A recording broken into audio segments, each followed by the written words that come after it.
സ്നേഹവന്ദനങ്ങൾ പ്രിയമുള്ളവരെ, എൻ്റെ കഥയുടെ ഒരു പുതിയ എപ്പിസോഡിലേക്ക് എല്ലാ മാന്യപ്രേക്ഷകരെയും സ്വാഗതം ചെയ്യുകയാണ്. അനുഗ്രഹിക്കപ്പെട്ട ഒരു ജീവിതാനുഭവം നമ്മൾ കേൾക്കാൻ പോവുകയാണ്. കഴിഞ്ഞ ദിവസങ്ങളിലൊക്കെ സോഷ്യൽ മീഡിയയിലൊക്കെ വളരെ വൈറലായ ഒരു ചെറിയ ക്ലിപ്പ് ഞാൻ കണ്ടു. ശക്തമായൊരു ജീവിതാനുഭവമാണ്. പെട്ടെന്ന് തന്നെ ആസാദി ടി വിയിൽ ആ ഒരു അനുഭവം കൊണ്ടുവരണമെന്ന് തോന്നി. ഇന്നത് സഫലമാകുകയാണ്. നമ്മളോടൊപ്പം ഒരു വാത്സല്യ കുടുംബം അവരുടെ ജീവിതത്തിൽ കർത്താവ് ചെയ്ത വൻ കാര്യങ്ങളെക്കുറിച്ച് പറയുവാൻ കടന്നു വന്നിട്ടുണ്ട്. വളരെ പ്രാർത്ഥനയോട് കൂടി നമുക്ക് ദൈവസന്നിധിയിലായിരിക്കാം. ഇന്നത്തെ ശുശ്രൂഷയുടെ അനുഗ്രഹത്തിന് വേണ്ടി നമുക്കൊന്നിച്ചൊന്ന് പ്രാർത്ഥിക്കാം. പരിശുദ്ധ പിതാവെ, അനുഗ്രഹീതമാകുന്ന ഈ നല്ല സമയത്തിനായി ഞങ്ങൾ അങ്ങ് സ്തുതിക്കുന്നു. തിരുസന്നിധിയിലേക്ക് ഞങ്ങൾ അടുത്തു വരുന്നു. കർത്താവെ, ഞങ്ങളുടെ കുറവശങ്ങളെ ക്ഷമിച്ച് ദൈവമഹത്വം ഞങ്ങളിലൂടെ വെളിപ്പെടണം. പ്രത്യേകമായി ഞങ്ങളുടെ നടുവിലേക്ക് അവിടുന്ന് കൂട്ടിക്കൊണ്ടുവന്നിരിക്കുന്ന അവിടുത്തെ ദാസനായ ദാസിക്കാൻ ഞങ്ങൾ അങ്ങ് സ്തുതിക്കുന്നു. നിൻ്റെ മക്കളുടെ ജീവിതാനുഭവങ്ങൾ ഞങ്ങൾക്ക് വലിയ ഒരു ആത്മിക നന്മയ്ക്ക് കാരണമായി തീരണം. കർത്താവെ, ഈ വീഡിയോ ലോകത്തിൻ്റെ വിവിധ ഭാഗത്തു നിന്ന് കാണുന്ന ഓരോ നിൻ്റെ മക്കളെ അനുഗ്രഹിക്കണം. പ്രത്യേക സാന്നിധ്യം എല്ലാ മേഖലകളിലും വെളിപ്പെടട്ടെ. സഹായിച്ചട്ടപ്പ. ഞങ്ങൾ പ്രാർത്ഥിച്ച് ആരംഭിക്കുന്ന ഈ സമയം മുതൽ ഞങ്ങളുടെ ബെനഡിക്ഷൻ പ്രയർ വരെ പ്രത്യേക അവിടുത്തെ സാന്നിധ്യം ഉണ്ടാകണം. വൻകാര്യങ്ങളെ അവിടുന്ന് ചെയ്യാൻ പോകുന്ന കൃപയ്ക്കായി സ്തോത്രം. സകലമാനവും സകല മഹത്വവും ഞങ്ങൾ അവിടത്തേക്ക് തരുന്നു. യേശു മൂലം താഴ്മയായി ചോദിക്കുന്നു, കേൾക്കുമാറാകണമേ. അമേൻ, അമേൻ, അമേൻ. വളരെ പ്രാർത്ഥനയോടുകൂടി നമുക്ക് ദിവസത്തിലായിരിക്കാം. ഇന്നത്തെ ഗസ്റ്റിനെ വെൽക്കം ചെയ്തതിൽ സന്തോഷമുണ്ട്. പ്രിയ കർത്താരദാസന് ഷിബ്രദർ, അദ്ദേഹത്തിൻ്റെ ജീവിത പങ്കാളി നമ്മളോടൊപ്പം ജോയിൻ ചെയ്തിട്ടുണ്ട്. വളരെ സ്നേഹത്തോടുകൂടെ ആദരവോടുകൂടെ ഈ വാത്സല്യ കുടുംബത്തെ നമ്മുടെ എൻ്റെ കഥയുടെ ഈ സെഷനിലേക്ക് സ്വാഗതം ചെയ്യുകയാണ്. വെൽക്കം ഷിബ്രദറെ. Praise lord. ഒത്തിരി സന്തോഷമുണ്ട്. അയിരൂരുകാരല്ലേ? അതെ അതെ അതെ. ഓക്കെ. എനിക്ക് തോന്നുന്നു എൻ്റെ വല്യമ്മച്ചിക്കൊക്കെ അയിരൂര് ദേശവുമായിട്ടൊക്കെ ബന്ധമുണ്ട്. എൻ്റെ വല്യമ്മച്ചിയുടെ അമ്മ അയിരൂർ മേപ്രത്ത് ഫാമിലിയിലേതാണെന്ന എൻ്റെ അറിവ്. മേപ്രത്ത് വീട്ടുപേര് കേട്ടിട്ടുണ്ടോ അവിടെ? ഉണ്ട് ഉണ്ട് ഉണ്ട്. ഉണ്ട്. എൻ്റെ വല്യമ്മച്ചിയുടെയൊക്കെ അമ്മ. അപ്പോൾ ഞങ്ങളുടെ അമ്മച്ചിയൊക്കെ എപ്പോഴും അയിരൂര്, മേപ്രത്ത് ഇങ്ങനെയൊക്കെ പറയുമായിരുന്നു. ദൈവത്തിൻ്റെ സ്തോത്രം. ജനിച്ചു വളർന്നൊക്കെ എവിടെയാണോ? അതെ, മതാപ്പാറ എന്ന് പറഞ്ഞ സ്ഥലത്താണ്. അയിരൂര് മതാപ്പാറ എന്ന് പറഞ്ഞ സ്ഥലം. ശരി. സിസ്റ്ററുടെ വീടൊക്കെ എവിടെയാ? എന്റെ വീട് വാളക്കുഴി എന്ന് പറയും. അവിടുന്ന് വലിയ ദൂരമില്ല, 9 കിലോമീറ്റർ. ശരി. വാളക്കുഴിയൊക്കെ നമുക്കറിയാവുന്ന സ്ഥലങ്ങൾ. ആ, ചുരുക്കി പറഞ്ഞാൽ നമ്മൾ ഈ ദേശം കൊണ്ട് അയൽവക്കത്തുകാരാണ്. അതെ അതെ അതെ എഴുവലിയുമായിട്ടൊക്കെ. അതെ ദൈവത്തിൻ്റെ സ്തോത്രം. ആ, ഇപ്പോൾ കർത്താവിൻ്റെ വേലയിലുമായിരിക്കുന്നല്ലേ? അതെ തീർച്ചയായും. ഹെവൻലി ഫീസ്റ്റ് ചർച്ചുമായിട്ടുള്ള ബന്ധത്തിൽ അതെ. എവിടെയാണ് നമ്മുടെ ചർച്ച്? അരൂർ അടുത്താണോ അതോ കോട്ടയം ചർച്ചിലാണോ? കോഴഞ്ചേരി ചെട്ടിമുക്ക് എന്ന് പറഞ്ഞ സ്ഥലം. കോഴഞ്ചേരി ചർച്ചുമായിട്ട് ബന്ധപ്പെട്ടാണ് നിൽക്കുന്നത്. അതെ അതെ. ശരി. അവിടുത്തെ ഒരു ശുശ്രൂഷകനായിട്ട്. അപ്പോൾ ഹെവൻലി ഫീസ്റ്റ് കോഴഞ്ചേരി ചർച്ചിൻ്റെ ശുശ്രൂഷകന്മാരിൽ ഒരാളാണ് അല്ലേ? അതെ അതെ. ദൈവത്തിൻ്റെ സ്തോത്രം. ഒത്തിരി സന്തോഷമുണ്ട് ഇങ്ങനൊരു അഭിമുഖത്തിന്, ഇങ്ങനൊരു സെഷന് നിങ്ങൾ കടന്നു വന്നതിൽ ആദ്യമേ നന്ദി പറയുകയാണ്. ഞങ്ങൾ ആ ഒരു കാര്യം ആവശ്യപ്പെട്ടപ്പോൾ ഒട്ടും സങ്കോചം കൂടാതെ ദൈവനാമ മഹത്വത്തിനായിട്ട് നമ്മുടെയൊക്കെ ജീവിതാനുഭവങ്ങൾ കർത്താവ് അത്ഭുതം ചെയ്തത് അല്ലേ? അതെ. എങ്ങനെ മറക്കാൻ പറ്റും? പാസ്റ്റർന്ന് ഞാനങ്ങ് വിളിച്ചോട്ടെ. സാധാരണ ബ്രദർ എന്നൊക്കെ അറിയപ്പെടുന്നെങ്കിൽ എൻ്റെ വായിൽ അങ്ങനെ വരുന്നുള്ളൂ കേട്ടോ. കുഴപ്പമില്ലല്ലോ. ഒരു കുഴപ്പമില്ല. ശരി. അപ്പൊ ഈ പാസ്റ്റർ പദവികളെല്ലാം ഈ ലോകത്തിലെല്ലാം പദവിയില്ല. പാസ്റ്റർ എന്ന് പറഞ്ഞാലേ ഇടയൻ എന്നാണ് അതിൻ്റെ അർത്ഥം. ഈ ഷെപ്പേഡ് എന്നുള്ള പദം വേദപുസ്തകത്തിൽ അങ്ങനെയാണ് ഈ പാസ്റ്റർ എന്നുള്ളൊരു വിളി ഉണ്ടായത്. ഞാൻ സാധാരണ ഇങ്ങനെ പറയാറുണ്ട്, ആടുള്ളവരൊക്കെ ഇടയനാണ് അല്ലേ? അതെ. നമുക്ക് പരിപാലിക്കാൻ ആടുകളുണ്ടെങ്കിൽ പിന്നെ ഇടയനാണ് നമ്മൾ. ഇടയനാണ് നമ്മൾ. ദൈവത്തിൻ്റെ സ്തോത്രം. എന്നാൽ ഇടയനും ഒരു വലിയ ഇടയൻ്റെ ആടാണ്. അതുകൊണ്ട് നമ്മളും ആടാണ്. നമ്മളെ പൗലോസ് അപ്പോസ്തലനെ പോലും സഹോദര എന്ന് വിളിക്കാൻ പറ്റുമായിരുന്നെങ്കിൽ പിന്നെ നമ്മളെ വിളിക്കുന്നുണ്ട് കുഴപ്പമുണ്ടോ? ഒരു കുഴപ്പമില്ല. പൗലോസ് അങ്ങനെയായിരുന്നു. പൗലോസ് നിങ്ങളുടെ സഹോദരനായ എന്നൊക്കെയായിരുന്നു എഴുതുന്നത്. അത്രയും വലിയ ശ്രേഷ്ഠനാകുന്ന അപ്പോസ്തലനായിരുന്നെങ്കിലും ടൈറ്റിൽസ് അല്ലല്ലോ കാര്യം. നമ്മൾ ചെയ്യുന്ന ശുശ്രൂഷയുടെ വിളിയുടെ മഹത്വമാണല്ലോ. ഞാൻ ഒത്തിരി പറയുന്നുണ്ടോ നിങ്ങൾക്ക് അവസരം തരാതെ? ദൈവത്തിൻ്റെ സ്തോത്രം. അപ്പം നമുക്ക് എവിടുന്നാ തുടങ്ങേണ്ടത്? നമുക്ക് പരിചയപ്പെടാം. ഇത്രയൊക്കെ പറഞ്ഞെങ്കിലും പശ്ചാത്തലത്തെക്കുറിച്ച്, കുടുംബത്തെക്കുറിച്ച് നിങ്ങൾ രണ്ടുപേരും ഒന്ന് പറഞ്ഞു തുടങ്ങുകയാണെങ്കിൽ നമ്മുടെ പ്രേക്ഷകർക്ക് വേണ്ടി പരിചയപ്പെടാൻ അത് അനുഗ്രഹമാകും. അതെ, എൻ്റെ പേര് ഷിബു എന്നാണ്. ഞാൻ അയിരൂരാണ്, മദാപ്പാറ എന്ന് പറഞ്ഞ സ്ഥലത്ത്. എനിക്ക് പെങ്ങന്മാര് 4 പേര്, ഫാദർ മദർ, അങ്ങനെ ഞങ്ങളുടെ കുടുംബം. പിന്നെ ഇപ്പോൾ എനിക്ക് വിവാഹം കഴിഞ്ഞതിന് ശേഷം 2 കുഞ്ഞുങ്ങളെ കർത്താവ് ദാനമായി തന്നു. മോനെ ഷാരോണ്, മോള് ഷാനു. മോള് MCA കഴിഞ്ഞ് ഇപ്പം ജോലിയായിരിക്കുന്നു. മോന് എഞ്ചിനീയറിംഗ് ഫസ്റ്റ് ഇയർ പഠിക്കുന്നു, മെക്കാനിക്കൽ എഞ്ചിനീയറിംഗ്. അതാണ് എൻ്റെ കുടുംബ പശ്ചാത്തലം. ഇനിയും വൈഫിന് പേര്. എന്റെ പേര് ബിനു. എന്റെ വീട്, ഞാൻ ജനിച്ചു വളർന്നത് വാളക്കുഴി എന്ന് പറയുന്ന സ്ഥലത്താണ്. ഞങ്ങള് വീട്ടില് പപ്പായും അമ്മയും, എനിക്ക് 2 ആങ്ങളമാരുള്ള, ഞാനാണ് ഏറ്റവും മൂത്തത്. എന്റെ ഇളയതാണ് 2 ആങ്ങളമാരും. 2000-ലായിരുന്നു ഞങ്ങളുടെ വിവാഹം. അങ്ങനെ ഞാനിവിടെ അരൂര് വന്നു. കുഞ്ഞുങ്ങളും കുടുംബമൊക്കെ ആയിട്ട് കർത്താവിന്റെ കൃപയാൽ സന്തോഷമായിട്ട് പോന്നു. ഒരു കർത്താവിന്റെ വേലക്കാരൻ അല്ലെങ്കിൽ ഒരു പാസ്റ്ററൽ മിനിസ്ട്രി ചെയ്യണം എന്നൊക്കെ ആഗ്രഹിച്ച ഒരാളാണോ? ഒരിക്കലും ഇല്ല, ഒരിക്കലും ഇല്ല. ഞാൻ എൻ്റെ സാക്ഷ്യത്തിൽ കൂടെ അത് പറയാൻ ആഗ്രഹിക്കുന്നുണ്ട്. കർത്താവ് യേശു ക്രിസ്തു ഉയർത്തെഴുന്നേറ്റ് ജീവിക്കുന്നുണ്ട്, ഞാനും ജീവിക്കുന്നു. എവിടെയോ കല്ലും എല്ലും മണ്ണുമായിട്ട് മാറ്റപ്പെടേണ്ട എന്നെ കർത്താവ് യേശു ക്രിസ്തു ഉയർത്തെഴുന്നേറ്റ് ജീവിക്കുന്നുണ്ട്. ഞാൻ എന്നും എല്ലാ സാക്ഷ്യങ്ങളിൽ പറഞ്ഞൊരു കാര്യമാണ്, ജനനം 1976, മരണം 2008 എന്ന് മദാപ്പാറ വലിയ വെളിയിൽ സെമിത്തേരിയിൽ ഒരു കല്ലറയിൽ കുത്തിക്കിടക്കേണ്ട, അല്ലെങ്കിൽ കല്ലറയിൽ ആ ഒരു പോസ്റ്റായിട്ട് കിടക്കുന്ന വ്യക്തിയായ എന്നെ കർത്താവ് ഉയർത്തെഴുന്നേറ്റ് ജീവിക്കുന്ന ക്രിസ്തു ആയതുകൊണ്ട് ഇന്ന് ഞാൻ 18 വർഷങ്ങൾക്ക് ശേഷം പ്രിയ പ്രേക്ഷകരുടെ മുമ്പിൽ ഇരിക്കുന്നു. എൻ്റെ ദൈവത്തിന് അസാധ്യമായിട്ടൊന്നുമില്ല. അസാധ്യങ്ങളെ സാധ്യമാക്കുന്ന ദൈവമാണ്. മരിച്ചവനെ ഉയർപ്പിക്കുന്ന ദൈവമാണ്. ഇല്ലാത്തവനെ ഉള്ള പോലെ വിളിച്ചു വരുത്തുന്ന ദൈവമാണ്. ദൈവത്തിന്റെ തിരുവചനം പറഞ്ഞ ഞാൻ സകല ജഡത്തിന്റെ ദൈവമായ യഹോവയായതുകൊണ്ട് എനിക്ക് അസാധ്യമായിട്ടൊന്നുമില്ല. 30-ാമത്തെ വയസ്സിൽ അല്ലേ? 33.5 വയസ്സിൽ. 33.5 വയസ്സായിരുന്നു ആ സമയത്ത്. അതെ അതെ അതെ. ഓ, അതെ. ആ സമയത്ത് ലോകത്തിൽ നിന്ന് മാറ്റപ്പെടാൻ സാധ്യതയുണ്ടായിരുന്ന ഒരു സാഹചര്യത്തില്. അതെ, വൈദ്യശാസ്ത്രം 3 മാസം മാത്രം വയസ്സ് പറഞ്ഞെടുത്തു. 1993 എൻ്റെ വിദ്യാഭ്യാസം പൂർത്തീകരിച്ച് ഞാൻ ബോംബെ എന്ന പ്രദേശത്തേക്ക് കടന്നുപോയി. അവിടെ ഞങ്ങൾ പെങ്ങന്മാരോടാണ് താമസിച്ചുകൊണ്ടിരുന്നത്.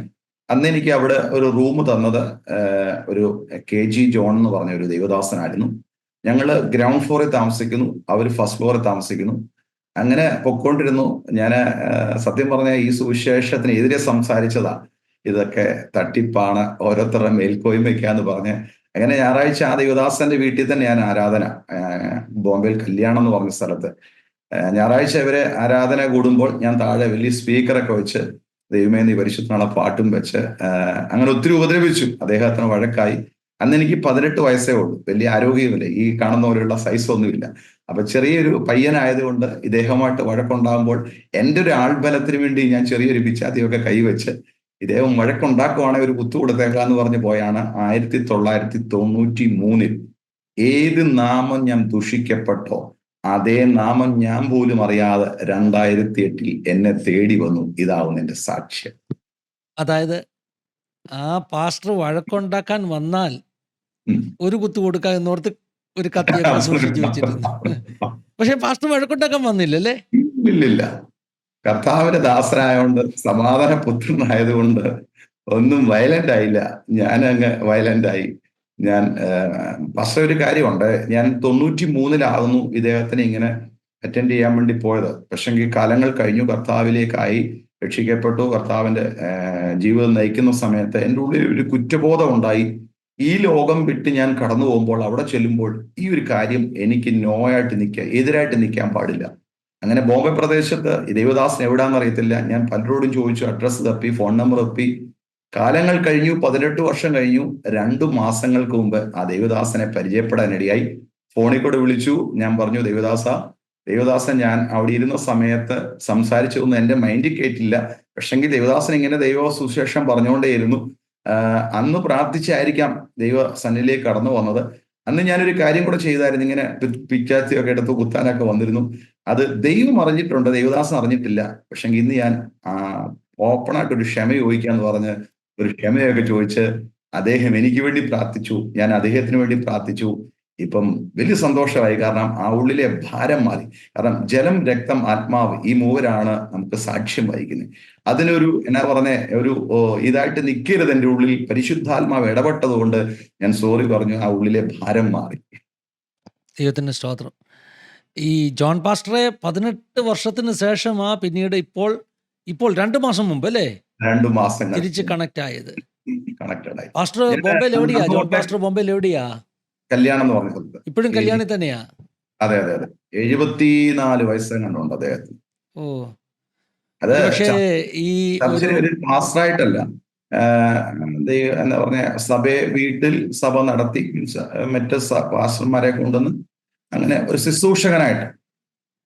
അതെ, ഈ റെക്കോർഡിംഗ് ഒരു പക്ഷേ പാസ്റ്റർ കാണുന്നുണ്ടെങ്കിൽ ഒത്തിരി സന്തോഷമുള്ളൊരു അനുഭവമാണ്. എനിക്ക് തോന്നുന്നു നേരിട്ട് നിങ്ങൾ തമ്മിൽ ഈ അടുത്ത സമയങ്ങളിലൊന്നും കണ്ടിട്ട് പോലും ഇല്ല. കണ്ടിട്ടില്ല. ഞാൻ എൻ്റെ വീഡിയോസ് ഒത്തിരി ഇട്ട് കൊടുത്തു. അതിൻ്റെ അകത്ത് ഞാൻ ദേവദാസനോട് പറയുകയൊക്കെ ചെയ്തു. അങ്ങനെ 93 ഞാൻ ഇതിന് സംസാരിച്ച വ്യക്തിയാണ്. അങ്ങനെ എൻ്റെ ജീവിതം മുമ്പോട്ട് പോയി. 1993 ഞാൻ ബോംബെ കടന്നുപോയി. 2000 എൻ്റെ വിവാഹം നടന്നു. അനുഗ്രഹിക്കപ്പെട്ട 2 കുഞ്ഞുങ്ങളെ എനിക്ക് ദൈവം ദാനമായിട്ട് തന്നു.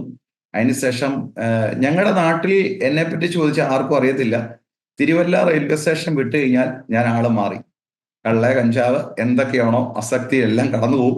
ഏതൊക്കെ വഴി കൂടാണോ. കാരണം എൻ്റെ പപ്പ എന്നെ നാട്ടിൽ ഒത്തിരി സ്ട്രിക്റ്റ് ആയിട്ട് വളർത്തി. എൻ്റെ പപ്പ ഇലക്ട്രിസിറ്റിയുടെ ഓഫീസറായിരുന്നു. ഒത്തിരി സ്ട്രിക്റ്റ് ആയിട്ട് സ്നേഹിച്ച് വളർത്തി. പക്ഷെ ഞാൻ ആ ബോംബെയിലേക്ക് കടന്നു ചെന്നപ്പോൾ അറിയാമല്ലോ, ആ ചെറുപ്പം 18 വയസ്സുള്ള പ്രായം, അങ്ങനെ പാറിപ്പറക്കുന്ന ഒരു പക്ഷിയെ പോലെ ഞാൻ കടന്നുപോയി. ഏതൊക്കെ ജീവിത മേഖലയിൽ കടന്നു പോകാം, എൻ്റെ കൂട്ടുപങ്കാളോട് ഇപ്പൊ എല്ലാം പറഞ്ഞിട്ടുണ്ട്. ആ മേഖലയിലൊക്കെ കടന്നുപോയി. അങ്ങനെ 2008 ഞാൻ ബോംബെ ജോലി ചെയ്യുന്ന സമയത്ത്, പൂനെ എന്ന് പറഞ്ഞ പെപ്സിക്കോൺ ജോലി ചെയ്യുന്ന സമയത്ത്, അന്ന് ഞാൻ സൂപ്പർവൈസറായിട്ടാണ് ജോലി ചെയ്യുന്നത്. ഞാൻ ജോലി ചെയ്യുമ്പോൾ വർക്കേഴ്സ് ചെയ്ത ജോലി ശരിയായില്ല എന്ന് പറഞ്ഞ് ഞാൻ അവരുടെ നിന്ന് ഗ്രൈൻഡർ വാങ്ങിച്ചു. ഞാൻ ചെയ്തു. ഒരു ഫാബ്രിക്കേഷൻ ലൈനായിരുന്നു. അത് എൻ്റെ കയ്യിൽ നിന്ന് സ്ലിപ്പായി, വയറേ വന്നടിച്ചു. ഗ്രൈൻഡ് അടിച്ചതിന്റെ വേദനയായി. 3 ദിവസം കഴിഞ്ഞു. ഞാൻ ഇതെന്താണെന്ന് നോക്കാൻ വേണ്ടി നാട്ടിൽ വന്ന് പുഷ്പരി ഹോസ്പിറ്റലിൽ വന്ന് അഡ്മിറ്റായി. പല സ്കാനുകൾ ചെയ്ത് നോക്കി, അവർക്കൊന്നും മനസ്സിലായില്ല. ലാസ്റ്റിൽ അവര് വീണ്ടും പറഞ്ഞു, ഭിത്തിക്ക് എന്തോ ഒരു തടുപ്പുണ്ട്, നമുക്ക് ഓപ്പൺ സർജറി ചെയ്യണമെന്ന് പറഞ്ഞു. അങ്ങനെ ഒരു 3.5-4 മണിക്കൂറത്തെ ഓപ്പൺ സർജറി ചെയ്തു. ഓപ്പൺ സർജറി ചെയ്തപ്പോഴാണ് മനസ്സിലായിരിക്കുന്നത് എൻ്റെ ചെറുകുടലിനകത്തായിരുന്നു മുഴ. ആ മുഴയൊക്കെ റിമൂവ് ചെയ്ത് എൻ്റെ മാതാപിതാക്കളെ കാണിച്ചു. ഒരു ട്രേ നിറച്ചായിരുന്നു മുഴ.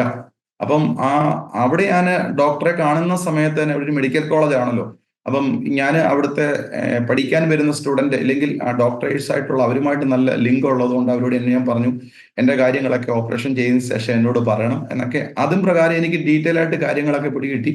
അവരെന്നോട് പറഞ്ഞ ട്രേക്കകത്ത് നിറച്ച് മുഴയിരുന്ന അതേ ആ സാധനം അളിഞ്ഞു പോയിട്ട് എന്ന് പറഞ്ഞാൽ 2 അടി ചെറുകുടലോളം എൻ്റെ റിമൂവ് ചെയ്തിട്ടാണ് ഇത് ജോയിൻ ചെയ്തിരിക്കുന്നത്. പലപ്പോഴും എന്നോട് പലരും ചോദിക്കാറുണ്ട്, ചായ കുടിച്ചാൽ ഈ ഒട്ടിയിരിക്കുന്ന സാധനം ഇളകിപ്പോകത്തില്ലേ? പക്ഷെങ്കിൽ ഇത് അന്ന് ലോകപരമായി വൈദ്യശാസ്ത്രമാണ് ഒട്ടിച്ചത്. പക്ഷെങ്കിൽ ഞാൻ ഇന്ന് വിശ്വസിക്കുന്നു എൻ്റെ കർത്താവ് യേശുക്രിസ്തുവാണ്. കാരണം ഞാൻ ഇന്നൊരു എത്ര ആഹാരം കഴിച്ചാലും അങ്ങനെ ഒരു ഡൈജഷന് പ്രശ്നങ്ങളൊന്നും ദൈവകൃപയ ഉണ്ടായിട്ടില്ല. അങ്ങനെ ചുരുക്കം പറഞ്ഞാൽ അവിടുന്ന് അവർ പറഞ്ഞു, ഞങ്ങളുടെ ഇവിടുത്തെ ട്രീറ്റ്മെന്റ് ഒക്കെ കഴിഞ്ഞു, ഇനി അത് ബയോപ്സിക്ക് അയച്ചതിന് ശേഷം അത് ക്യാൻസർ ആണെന്ന് മനസ്സിലായി. ലിംഫോമ എന്ന് പറഞ്ഞ ക്യാൻസർ ആണ്. അന്ന് നെഗറ്റീവ് പറഞ്ഞ് ഇനിയും വരാൻ ടൈപ്പുള്ള ക്യാൻസർ ആണ്. അങ്ങനെ വീണ്ടും അവര് ഞങ്ങളെ ഒന്നി RCCയിലേക്ക് എവിടെയാണോ, അപ്പൊ അങ്ങനെ എന്നെ കാരിത്താസിലേക്ക് റെഫർ ചെയ്തു. അന്ന് അവിടെ ചെന്നപ്പോൾ ആദ്യം എന്നോട് ചെയ്ത് ബോൺമാരോ എന്ന് പറഞ്ഞാൽ നട്ടല് കിഴിക്കുക. ഈ 33 വയസ്സുള്ള ചെറുപ്പക്കാരന് ഏകദേശം ഓപ്പറേഷനൊക്കെ ചെയ്ത് ഒരു 10, 16, 20 സ്റ്റിച്ചുമായിട്ടൊക്കെ ശരീരം ഇങ്ങനെ ഒത്തിരി ടയർഡായിരിക്കുന്ന സമയത്താണ് ബോൺമാരെ ചെയ്ത്. അതിനുശേഷം അവർ പറഞ്ഞു, നമുക്ക് കീമോതെറാപ്പി തുടങ്ങാം. അപ്പൊ കീമോതെറാപ്പിക്ക് വേണ്ടി സ്റ്റാർട്ട് ചെയ്യാൻ വേണ്ടി പറഞ്ഞു. എൻ്റെ ഏജ് ഒക്കെ നോക്കിയപ്പോൾ പറഞ്ഞു, നമുക്ക് ഒരു 40% എന്ന് പറഞ്ഞാൽ 75,000 രൂപയുടെ ഒരു ഇഞ്ചക്ഷൻ 75,000 രൂപ, അത്രയും 6 എണ്ണം എടുക്കണം. അതിന്റെ സപ്പോർട്ട് 6 എണ്ണം, അങ്ങനെ 12 എണ്ണം എടുക്കണം. അപ്പൊ എൻ്റെ മാതാപിതാക്കൾ ചോദിച്ചു, ഇതിന് എങ്ങനെയാണ് അതിന്റെ ഇത്രയും പൈസ മുടക്കുമ്പോൾ അതിനുള്ള പ്രയോജനത്തെ പറ്റി ചോദിച്ചപ്പോൾ പറഞ്ഞു, അത് 40% ഗ്യാരണ്ടി ഞാൻ കൊണ്ട് എന്ന് പറഞ്ഞ് സ്റ്റാർട്ട് ചെയ്തു. ചുരുക്കം പറഞ്ഞാൽ 40% ഗ്യാരണ്ടി എന്ന് പറഞ്ഞിടത്ത് കീമോതെറാപ്പി തുടങ്ങി. അപ്പം ഞാനും എവിടെ ചെന്നാലും എന്താ പറഞ്ഞ സോഷ്യലായി സംസാരിക്കുന്ന ഒരു വ്യക്തിയായതുകൊണ്ട് അവിടുത്തെ അസിസ്റ്റന്റ് ഡോക്ടർ ഉണ്ടായിരുന്നു. ഡോക്ടറോട് ചോദിച്ചപ്പോഴും അവിടെ എന്നെ നോക്കുന്ന സിസ്റ്റേഴ്സ് ഉണ്ടായിരുന്നു. അപ്പം അവരും ഇങ്ങനെ പറഞ്ഞു, 40% ഗ്യാരണ്ടി പറഞ്ഞെന്ന് പറഞ്ഞാലും ഒരു 2% ഒക്കെ കിട്ടാറുണ്ട് എന്ന്. പക്ഷെങ്കിൽ ഇന്ന് ഞാൻ വിശ്വാസത്തോടും സത്യസന്ധയോടും പറഞ്ഞു, 100% ഗ്യാരണ്ടി തന്നത് എൻ്റെ കർത്താവായ യേശുവാകുന്നു. അതിനുള്ള സാക്ഷ്യം കൂടെ ഞാൻ മുമ്പോട്ട് പറയാം. അങ്ങനെ കീമോതെറാപ്പി എടുത്ത് ഇപ്പൊ ഞാൻ ഏറ്റവും അഹങ്കരിച്ച 2-3 കാര്യമുണ്ട്. എൻ്റെ സൗന്ദര്യം, എൻ്റെ പണം, എൻ്റെ കുടുംബം, എൻ്റെ ചാർച്ചക്കാര്, എൻ്റെ ആരോഗ്യം. ഇത് ഒത്തിരി അഹങ്കരിച്ചൊരു വ്യക്തിയാണ്. അങ്ങനെ അഹങ്കരിച്ചോട്ട് മുംബൈ പോയി കീമോതെറാപ്പി എടുത്ത് 10 ദിവസം കഴിഞ്ഞപ്പോൾ ഞാൻ അഹങ്കരിച്ചിരിക്കുന്ന മുടി എന്നിൽ നിന്ന് കൊഴിഞ്ഞു എന്ന് പറഞ്ഞാൽ, ഞാൻ കുളിച്ച് രാവിലെ തല തോർത്തുന്ന സമയത്ത് ആ തോർത്തിന്റെ അകത്ത് എൻ്റെ മുടിയെല്ലാം കൊഴിഞ്ഞു പോയി. ആ സമയത്ത് ഞാൻ ഒത്തിരി ഭാരപ്പെട്ടു. കാരണം ആ ടൈം എനിക്ക് തന്നെ എന്നെ കാണാൻ പേടിയായിരുന്നു. ആ സമയത്ത് കുറച്ച് ഫോട്ടോസ് എടുത്തിട്ടുണ്ട്. ആ ഫോട്ടോസ് ഞാൻ ഇന്ന് പ്രേക്ഷകരെ കാണിക്കാൻ ആഗ്രഹിക്കുന്നു. 2008 വൈദ്യശാസ്ത്രം 3 മാസം ആയുസ് പറഞ്ഞെടുത്ത് കർത്താവായ യേശുക്രിസ്തു വിശ്വസിച്ചപ്പോൾ, കർത്താവിന്റെ കരത്തിലേക്ക് എന്റെ ജീവിതം വിട്ടുകൊടുത്തപ്പോൾ, ഇന്നേക്ക് 18 വർഷത്തോളം എന്റെ കർത്താവ് ആയുസ്സും ആരോഗ്യത്തോടെ നിർത്തിയിരിക്കുന്നു. അതുപോലെ തന്നെ ഞാൻ കീമോതെറാപ്പി തുടങ്ങി, മുടിയെല്ലാം കൊഴിഞ്ഞു പോയി. ശരീരത്തിൽ സൈഡ് എഫക്റ്റുകൾ ഒത്തിരി ഉണ്ട്. അണ്ണാക്കി തൊലിയില്ല, മലദ്വാരം പൊട്ടുക, ഇരിക്കാൻ വയ്യ, നിൽക്കാൻ വയ്യ, രാത്രിയിലൊക്കെ ഉറങ്ങാൻ പറ്റത്തില്ല, യൂറോപ്യൻ ഹോസ്റ്റലിലൊക്കെ കുത്തിയിരുന്ന് ഉറക്കളയ്ക്കുക, വലിയൊരു ടാങ്ക് ഒക്കെ വെച്ചിട്ടില്ലെങ്കിൽ എന്താ പറഞ്ഞ ഇച്ചിരി പച്ച മലയാളത്തിൽ പറഞ്ഞാൽ എന്താ പറഞ്ഞ ചരുവം വെച്ചിട്ട് ചരുവത്തിന്റെ അകത്ത് ചൂടുവെള്ളം ഒഴിച്ച് അതിൻ്റെ അകത്ത് ഇരുന്ന് രാത്രിയും പകലും ഉറക്കളയ്ക്കുന്ന ഒരവസ്ഥ എന്ന് പറഞ്ഞാൽ ആർക്കും സഹായിക്കാൻ പറ്റാത്തൊരവസ്ഥ. അത് ഞാൻ പറയുമ്പോൾ തന്നെ എൻ്റെ മുമ്പിൽ കീമോതെറാപ്പിക്ക് എടുക്കാൻ പോകുന്ന വ്യക്തികളെ വീണ്ടും കാണുന്ന മലയാള മനോരമ ചരമക്കുറിപ്പിലാകുന്നു. ഞാൻ കീമോതെറാപ്പിക്ക് എടുക്കാൻ പോകുമ്പോൾ എന്നെ കണ്ട വലിയ ഭീകരമായ ഒരു അവസ്ഥ എന്ന് പറഞ്ഞാൽ, എൻ്റെ മുമ്പിൽ ഒരു 4 വയസ്സുള്ള കുഞ്ഞ് മുട്ടുമുറച്ചിട്ട്, ക്യാൻസർ വന്നിട്ട് മുട്ടുമുറിച്ചിട്ട്, ആ കുഞ്ഞിനെ ഒന്ന് തൊടാൻ പോലും ആർക്കും പറ്റത്തില്ല, അതുപോലെ വേദനയായിരിക്കുന്ന അവസ്ഥ. പിന്നെ ആ കുഞ്ഞ് ഈ ലോകത്തിൽ നീങ്ങപ്പെട്ടു. അങ്ങനെ ഇതൊക്കെ കാണുമ്പോൾ എൻ്റെ ഉള്ളിൽ വലിയൊരു ഭാരമാണ്. ഇനി എൻ്റെ ജീവിതം ഇവിടെ വെച്ച് തീർന്നു. കാരണം എന്നാന്ന് വെച്ചാൽ, അന്ന് 1 വയസ്സുള്ള കുഞ്ഞ് മുട്ടയിലെഴഞ്ഞ് ഇങ്ങനെ കടന്നു വരുമ്പോൾ എൻ്റെ ഉള്ളം പിടയ്ക്കുമായിരുന്നു. കാരണം എൻ്റെ പപ്പ എന്നെ ഒത്തിരി സ്നേഹിച്ചൊരു പപ്പ എവിടെയെങ്കിലും ഫംഗ്ഷന് പോയി ഒരു കഷ്ണം ഇറച്ചി കഴിച്ചിട്ടുണ്ടെങ്കിൽ അത് ഞങ്ങളും കഴിക്കണം, അങ്ങനെ ഒത്തിരി സ്നേഹിച്ചൊരു വ്യക്തി. അപ്പൊ ഞാൻ ഓർത്തു, എൻ്റെ കുഞ്ഞിന് ഈ ലോകത്തിൽ അപ്പന്റെ സ്നേഹം കൊടുക്കാതെ നീങ്ങപ്പെട്ടു പോകുന്ന ഒരു അവസ്ഥയാണല്ലോ. അന്ന് കുഞ്ഞിങ്ങനെ മുട്ടയിലെഴഞ്ഞ് വരും, കട്ടിലയിൽ ഇങ്ങനെ പൊങ്ങി നോക്കും. ആ സമയത്ത് ഞാൻ അവർക്ക് കർത്താവെന്നുമല്ല, ദൈവമേ, ഇങ്ങനെ പോയി കഴിഞ്ഞാൽ എങ്ങനെയായിരിക്കും ജീവിതം? അതുപോലെ തന്നെ വിവാഹം 2000 തുടങ്ങി, വിവാഹ ജീവിതം തുടങ്ങി അന്ന് തൊട്ട് അടിയും വഴക്കുമല്ല, വേറെ ഒന്നുമില്ല. 2008 വരെ ഓർമ്മിക്കാൻ ഇദ്ദേഹത്തെ ഞാൻ ഒന്നും കൊടുത്തിട്ടില്ല. കാരണം കുടുംബത്തിൽ പല കാര്യങ്ങൾ വന്നു, അഭിപ്രായ വ്യത്യാസങ്ങൾ വന്നു, അങ്ങനെ കുടുംബിച്ചിരുന്നു. കാരണം വചനം പറഞ്ഞ സാത്താൻ വരുന്ന അറപ്പാനും മുടിപ്പാനും മോഷ്ടിപ്പാനും ആകുന്നു. പക്ഷെ ഒരു വചനമുണ്ട്, യേശു വരുന്നത് ജീവൻ നൽകുവാനും സമൃദ്ധിയായ ജീവൻ നൽകുവാൻ. അങ്ങനെ ഞങ്ങളുടെ ജീവിതം മൊത്തം അന്ന് നിയന്ത്രിച്ചുകൊണ്ടിരുന്നത് വേറൊരു ശക്തിയായിരുന്നു. അങ്ങനെ ആ ഒരു കാര്യം അങ്ങനെ കിടക്കുന്നു. പിന്നെ യൗവനമായിരിക്കുന്ന ഭാര്യ, വാർദ്ധ്യമായിരിക്കുന്ന മാതാപിതാക്കൾ, ഈ വീടിന്റെ അത്താണിയായിരിക്കുന്ന ഒരാൾ മാത്രം, ഞാൻ മാത്രമേ ഉള്ളൂ. എങ്ങനെ ജീവിതം മുമ്പോട്ട് കടന്നു പോകും എന്നായിരിക്കുന്ന അവസ്ഥ. ഞങ്ങളുടെ നാട്ടിൽ ഞാനായിരുന്ന പള്ളിയിൽ ശവമണിയുടെ വിളി കേൾക്കുമ്പോൾ ഞങ്ങളുടെ വീട്ടിൽ വിളിച്ചു ചോദിക്കും, ഷിബുവിന് എങ്ങനെ എന്ന് പറഞ്ഞാൽ തീർന്നു എന്നാ ചോദിക്കുന്നതിന്റെ അർത്ഥം. ഡയറക്റ്റ് ആയിട്ടല്ലെങ്കിലും ഇൻഡയറക്റ്റ് ആയിട്ട് ചോദിക്കുന്ന. ഞങ്ങളുടെ നാട്ടിൽ വാളമ്പടി എന്ന് പറഞ്ഞ സ്ഥലത്ത് പലരും ഇതേപ്പറ്റി ഒരു സംസാര വിഷയം തന്നെയായിരുന്നു. കോളാവട്ടെ ഷിബു എന്ന് പറഞ്ഞ, ഞങ്ങളുടെ വീട് കൈപ്പള്ളിയിൽ കോളാവട്ടം എന്നാണ്. കോളാവട്ടെ ഷിബു എന്ന് ക്യാൻസർ വന്നു, അവൻ അധികം നാളില്ല. എൻ്റെ കസിൻസ് തന്നെ ഇവിടെ വരുമ്പോൾ അവിടുത്തെ ഡ്രൈവർമാർ പറഞ്ഞാൽ കേട്ടിട്ടുണ്ട്, അവനെ നിന്നെ ഞങ്ങൾ കാണുമ്പോൾ ഒരിക്കലും ഇത്ര ആരോഗ്യത്തോട് നിൽക്കുമെന്ന് ഞങ്ങൾ ഓർത്തതല്ല. അതുപോലെ തന്നെ കീമോതെറാപ്പി എടുക്കുന്ന സമയത്ത് തന്നെ ഞങ്ങളുടെ ഈ ദേശത്ത് കുറെ തെങ്ങും തോപ്പുകളുള്ള വീട്ടുകാര് അവരിങ്ങനെ ഞങ്ങളോടും ഞങ്ങളുടെ ആൾക്കാരോടും ഓർഡർ ഇട്ടു, അവന് എപ്പം കരിക്ക് വെള്ളം വേണോ ആ സമയത്ത് ഞങ്ങളോടൊന്നും ചോദിക്കേണ്ട, വെട്ടി എടുത്തു കൊടുത്തോണം. കാരണം അതുപോലെ ഈ ലോകത്തിൽ നിന്ന് നീങ്ങപ്പെട്ടു പോകുന്ന പലരും സംസാര വിഷയമായിരിക്കുന്ന എൻ്റെ ജീവിതത്തിലേക്ക് മാറ്റിമറിച്ച ഒരു എൻകൗണ്ടർ ഉണ്ടായിരുന്നു. അതാണ് ഞാൻ ഇന്ന് പറയാൻ ആഗ്രഹിക്കുന്നത്. ഞാൻ ഇങ്ങനെ കീമോതെറാപ്പി എടുത്തു, വൈദ്യശാസ്ത്രം 3 മാസം ആയുസ് പറഞ്ഞു, ഇനിയും വരാൻ ടൈപ്പുള്ള ക്യാൻസർ എന്ന് പറഞ്ഞു. അങ്ങനെ കീമോതെറാപ്പിയുടെ ലാസ്റ്റ് സ്റ്റേജിലേക്ക് കടന്നു വരുന്ന സമയത്ത് കർത്താവിനാസൻ തോമസ് ഉട്ടിവേറും ഞങ്ങളുടെ സഭയിലെ തോമസ് കുട്ടിവർ, റെജിവർ, അങ്ങനെ ദൈവദാസന്മാർ അനേകം ഞങ്ങളുടെ ഭവനത്തിലേക്ക് കടന്നു വന്നു. അവരെങ്ങനെ ഒരു കോണ്ടാക്റ്റിലായത്? നമ്മൾ അങ്ങനെ അവര് ഒരു ആത്മീയ കോണ്ടാക്ട് പശ്ചാത്തലമല്ലല്ലോ, ഒരു വിശ്വാസ ബന്ധങ്ങൾ അന്നുണ്ടോ? അവര് കോണ്ടാക്ട് ആയത് എന്റെ പെങ്ങളെ വിവാഹം ചെയ്തത് ഞങ്ങളുടെ ചർച്ചിലെ ഒരു പാസ്റ്ററിന്റെ ചേട്ടനെയായിരുന്നു. അപ്പം റാന്നി എന്ന് പറഞ്ഞ സ്ഥലത്ത് ദേവദാസന്മാര് ശുശ്രൂഷയ്ക്ക് കടന്നു വന്നപ്പോൾ ദേവദാസനോട് പറഞ്ഞു, എൻ്റെ ചേട്ടന്റെ അളിയൻ ഇവിടെ ഇങ്ങനെ സുഖമില്ലാതെ കിടക്കുന്നുണ്ട്, ഒന്ന് വരുവാണെങ്കിൽ നല്ലതായിരുന്നു എന്ന് പറഞ്ഞു. ദേവദാസൻ ഇത് കേട്ടോടനെ ഓടി കടന്നു വന്നു. കുറെ ദൈവദാസന്മാരുണ്ടായിരുന്നു. എന്നോട് പറഞ്ഞ 2-3 സാക്ഷ്യങ്ങളാ എന്നെ ബലപ്പെടുത്തിയത്. Advocate Binoy brother 2007 lens cancer വന്നിട്ട് ഒരു കീമോതെറാപ്പി പോലും എടുക്കാതെ കർത്താവ് തൊട്ടു സൗഖ്യമാക്കിയ സാക്ഷ്യം. അനേകം മദ്യപാനം മാറിയത്, കടഭാരം മാറിയത്, കുടുംബജീവിതം തകർച്ചന്മാർ, അനേക സാക്ഷ്യങ്ങൾ എന്നോട് പങ്കുവെച്ചു. എന്നിട്ട് എന്നോട് ഇങ്ങനെ ദൈവദാസൻ പറഞ്ഞു. അപ്പൊ എൻ്റെ ഉള്ളിൽ ഇങ്ങനെ ഒരു ഉള്ളിൽ വലിയൊരു തീ കത്തുവാണ്. ഞാൻ അറിയാത്ത ദൈവമോ, എൻ്റെ ചാർച്ചക്കാരോ, ഞാൻ ആയിരിക്കുന്ന ഇടങ്ങളിലൊന്നും ഞാൻ കേൾക്കാത്തൊരു ദൈവമോ, എൻ്റെ 2 മാത്രം ക്രിസ്ത്യാനിന് പേരുണ്ട്, ഒന്ന് SSLC ബുക്കിലുണ്ട്, ഒന്ന് പാസ്പോർട്ടിലുണ്ട്, 2 മാത്രമേ ഉള്ളൂ. ക്രിസ്ത്യ ജീവിതം നയിക്കാത്തൊരു വ്യക്തിയായിരുന്നു. അങ്ങനെ ദൈവദാസന്മാർ എന്നോട് ഈ സാക്ഷ്യങ്ങൾ പങ്കുവെച്ചപ്പോൾ എൻ്റെ ഉള്ളിൽ ഇങ്ങനെ ഒരു ബോംബ് പൊട്ടുന്ന പോലെ ഉണ്ടായി. എന്നോട് ഇങ്ങനെ പറഞ്ഞു, ഞങ്ങൾ പ്രാർത്ഥിക്കാം, കർത്താവ് അത്ഭുതം ചെയ്യും. ഇന്ന് സഹോദരൻ ജീവിതം സമർപ്പിച്ചു കൊടുത്താൽ ദൈവം അത്ഭുതം ചെയ്യുന്നു. ദൈവദാസന്മാർ പ്രാർത്ഥിച്ചു. അക്കിടക്കെ കിടന്ന് ഞങ്ങളുടെ വീട്ടിൽ വന്ന് അക്കിടക്കെ കിടന്നുകൊണ്ട് ഞാൻ ഇങ്ങനെ പറഞ്ഞു, കർത്താവേ, ഇനിയുള്ള ജീവിതം ഞാൻ എൻ്റെ കർത്താവിന് വേണ്ടി വിട്ടുതീർക്കാൻ തയ്യാറാണ്. കർത്താവെ, എന്നെ സൗഖ്യമാക്കണേ. ദേവദാസ, ഞാൻ പറയട്ടെ, ഏത് കീമോതെറാപ്പി ആശ്രയിച്ച് ഏത് പട്ടണമാണോ അവിടെ തന്നെ ഞാൻ കടന്നുപോയി, ഏത് ഹോസ്പിറ്റലാണ് ഞാൻ കടന്നുപോയി, പല സ്കാനുകൾ ചെയ്തു, പെറ്റ് സ്കാൻ എടുത്തു, ഈ MRI എടുത്തു, പല കാര്യങ്ങൾ ചെയ്തു നോക്കി. ഈ ശരീരത്തിൽ ക്യാൻസറിന്റെ ഒരു അണു പോലും ഇല്ലാന്ന് എൻ്റെ കർത്താവ് വെളിപ്പെടുത്തി. അത്ഭുതം എന്ന് പറയട്ടെ. ഇന്നേക്ക് തിരിഞ്ഞു നോക്കുമ്പോൾ എവിടെയോ കല്ലും എല്ലും മാറ്റപ്പെടാൻ എന്നെ എൻ്റെ യേശു ഉയർത്തെഴുന്നേറ്റ് ജീവിക്കുന്ന ക്രിസ്തുവെന്ന്.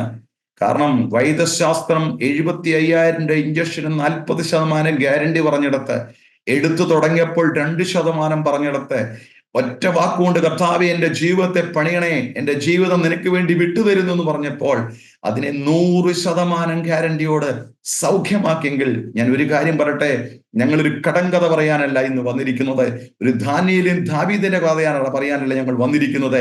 പാപം സംബന്ധിച്ച് മരിച്ചു, നീതിക്കായി ജീവിക്കേണ്ടതിനെ എൻ്റെ കർത്താവ് യേശു ക്രിസ്തു കാൽവറി വില കൊടുത്തു. അവന്റെ അടിപ്പിണരാലുള്ള സൗഖ്യം എനിക്ക് വന്നുവിരിക്കുന്നു എന്ന തിരുവചനം ഞാൻ ഏറ്റെടുത്ത് വിശ്വസിച്ചപ്പോൾ എൻ്റെ കർത്താവ് അത്ഭുതം ചെയ്തു. കാരണം യിരെമ്യാ പ്രവാചക പുസ്തകം 15-ാം അധ്യായത്തിന് 16-ാം വാക്യം പറയുന്നുണ്ട്, എന്റെ വചനം കണ്ടെത്തി ഭക്ഷിക്കുന്നുവെങ്കിൽ നിനക്ക് സന്തോഷവും ആനന്ദവും ഞാൻ നൽകും.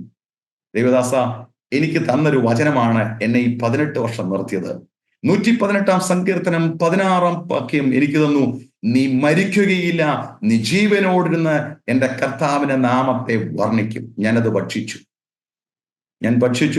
ഇതാകുന്നു 118-ാം സങ്കീർത്തനം 16-ാം വാക്യം, നീ മരിക്കുകയില്ല, നീ ജീവനോടിരുന്ന് എൻ്റെ കർത്താവിന്റെ നാമത്തെ വർണ്ണിക്കും. ഇന്നും എൻ്റെ കർത്താവിന്റെ നാമത്തെ വർണ്ണിക്കാൻ ഈ ഫ്ലാറ്റുമന്റെ ദൈവം ഒരുക്കിയെങ്കിൽ ഈ വചനം ഭക്ഷിച്ചു. രണ്ടാമത്തെ കാര്യം, എബ്രായ ലേഖനം 10-ാം അധ്യായം 37-38 വാക്യങ്ങൾ, എന്നാൽ എൻ്റെ നീതിമാൻ വിശ്വാസത്താൽ ജീവിക്കും, പിന്മാറുന്നുവെങ്കിൽ അവന്റെ ഉള്ളത്തിൽ പ്രസാദമില്ല.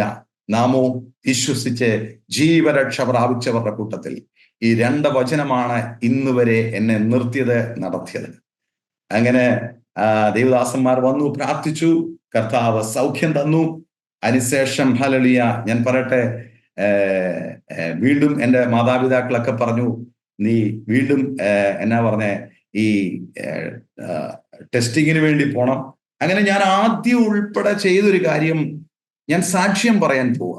എനിക്ക് ആദ്യം കർത്താവ് സൗഖ്യം തന്നു, പിന്നെ ഞാൻ പോകുന്ന സാക്ഷ്യം പറയാൻ, അനേകർക്ക് വേണ്ടി പ്രാർത്ഥിക്കാനൊന്നും അറിയത്തില്ല, ചെല്ലുക, പറയുക, പ്രാർത്ഥിക്കുക. ഇപ്പം വീട്ടുകാരുടെ നിർബന്ധപ്രകാരം എന്നോട് പറഞ്ഞു, ഇനി ചെക്കപ്പിന് പോയേ പറ്റുള്ളൂ, നീ പ്രാർത്ഥനയിലൊക്കെ പോയി കാര്യം ശരിയാ. അങ്ങനെ ഞാനൊരു ഏകദേശം ഒരു 1-1.5 വർഷത്തോളം ഞാൻ ചെക്കപ്പിന് പോയി. അവിടെ ചെല്ലുമ്പോൾ ഡോക്ടർ ചെയ്യുന്നൊരു കാര്യമാണ്, മഴയായതുകൊണ്ട് ഇവിടെ നിന്ന് തെക്ക് നോക്കും, പെടലേക്ക് നോക്കും, പല കാര്യങ്ങൾ നോക്കും. പക്ഷെ ഞാൻ കാണുന്ന ഒരു കാര്യം എന്ന് പറഞ്ഞാൽ, ഞാൻ ചെക്കപ്പിനില്ലെങ്കിൽ അവിടെ ചെല്ലുമ്പോൾ ഞാൻ എവിടെയാണോ സാക്ഷ്യം പറയാൻ പോയ ക്യാൻസർ പേഷ്യന്റുകൾ അവിടെ ഉണ്ട്. അപ്പോൾ പരിശുദ്ധാത്മാവ് എന്നൊരു കാര്യം ചോദിച്ചു, നീ ഒന്ന് പറയുകയും ഒന്ന് പ്രവർത്തിക്കുകയും ചെയ്യുന്നത് ശരിയാണോ? ദേവദാസ, ഞാൻ അന്ന് ഫോളോ അപ്പിന് വേണ്ടി പോയ ആ ഫയല് വലിച്ചു കയറി. 2009 കാര്യം കേട്ടോ. ഫയല് വലിച്ചു കയറി.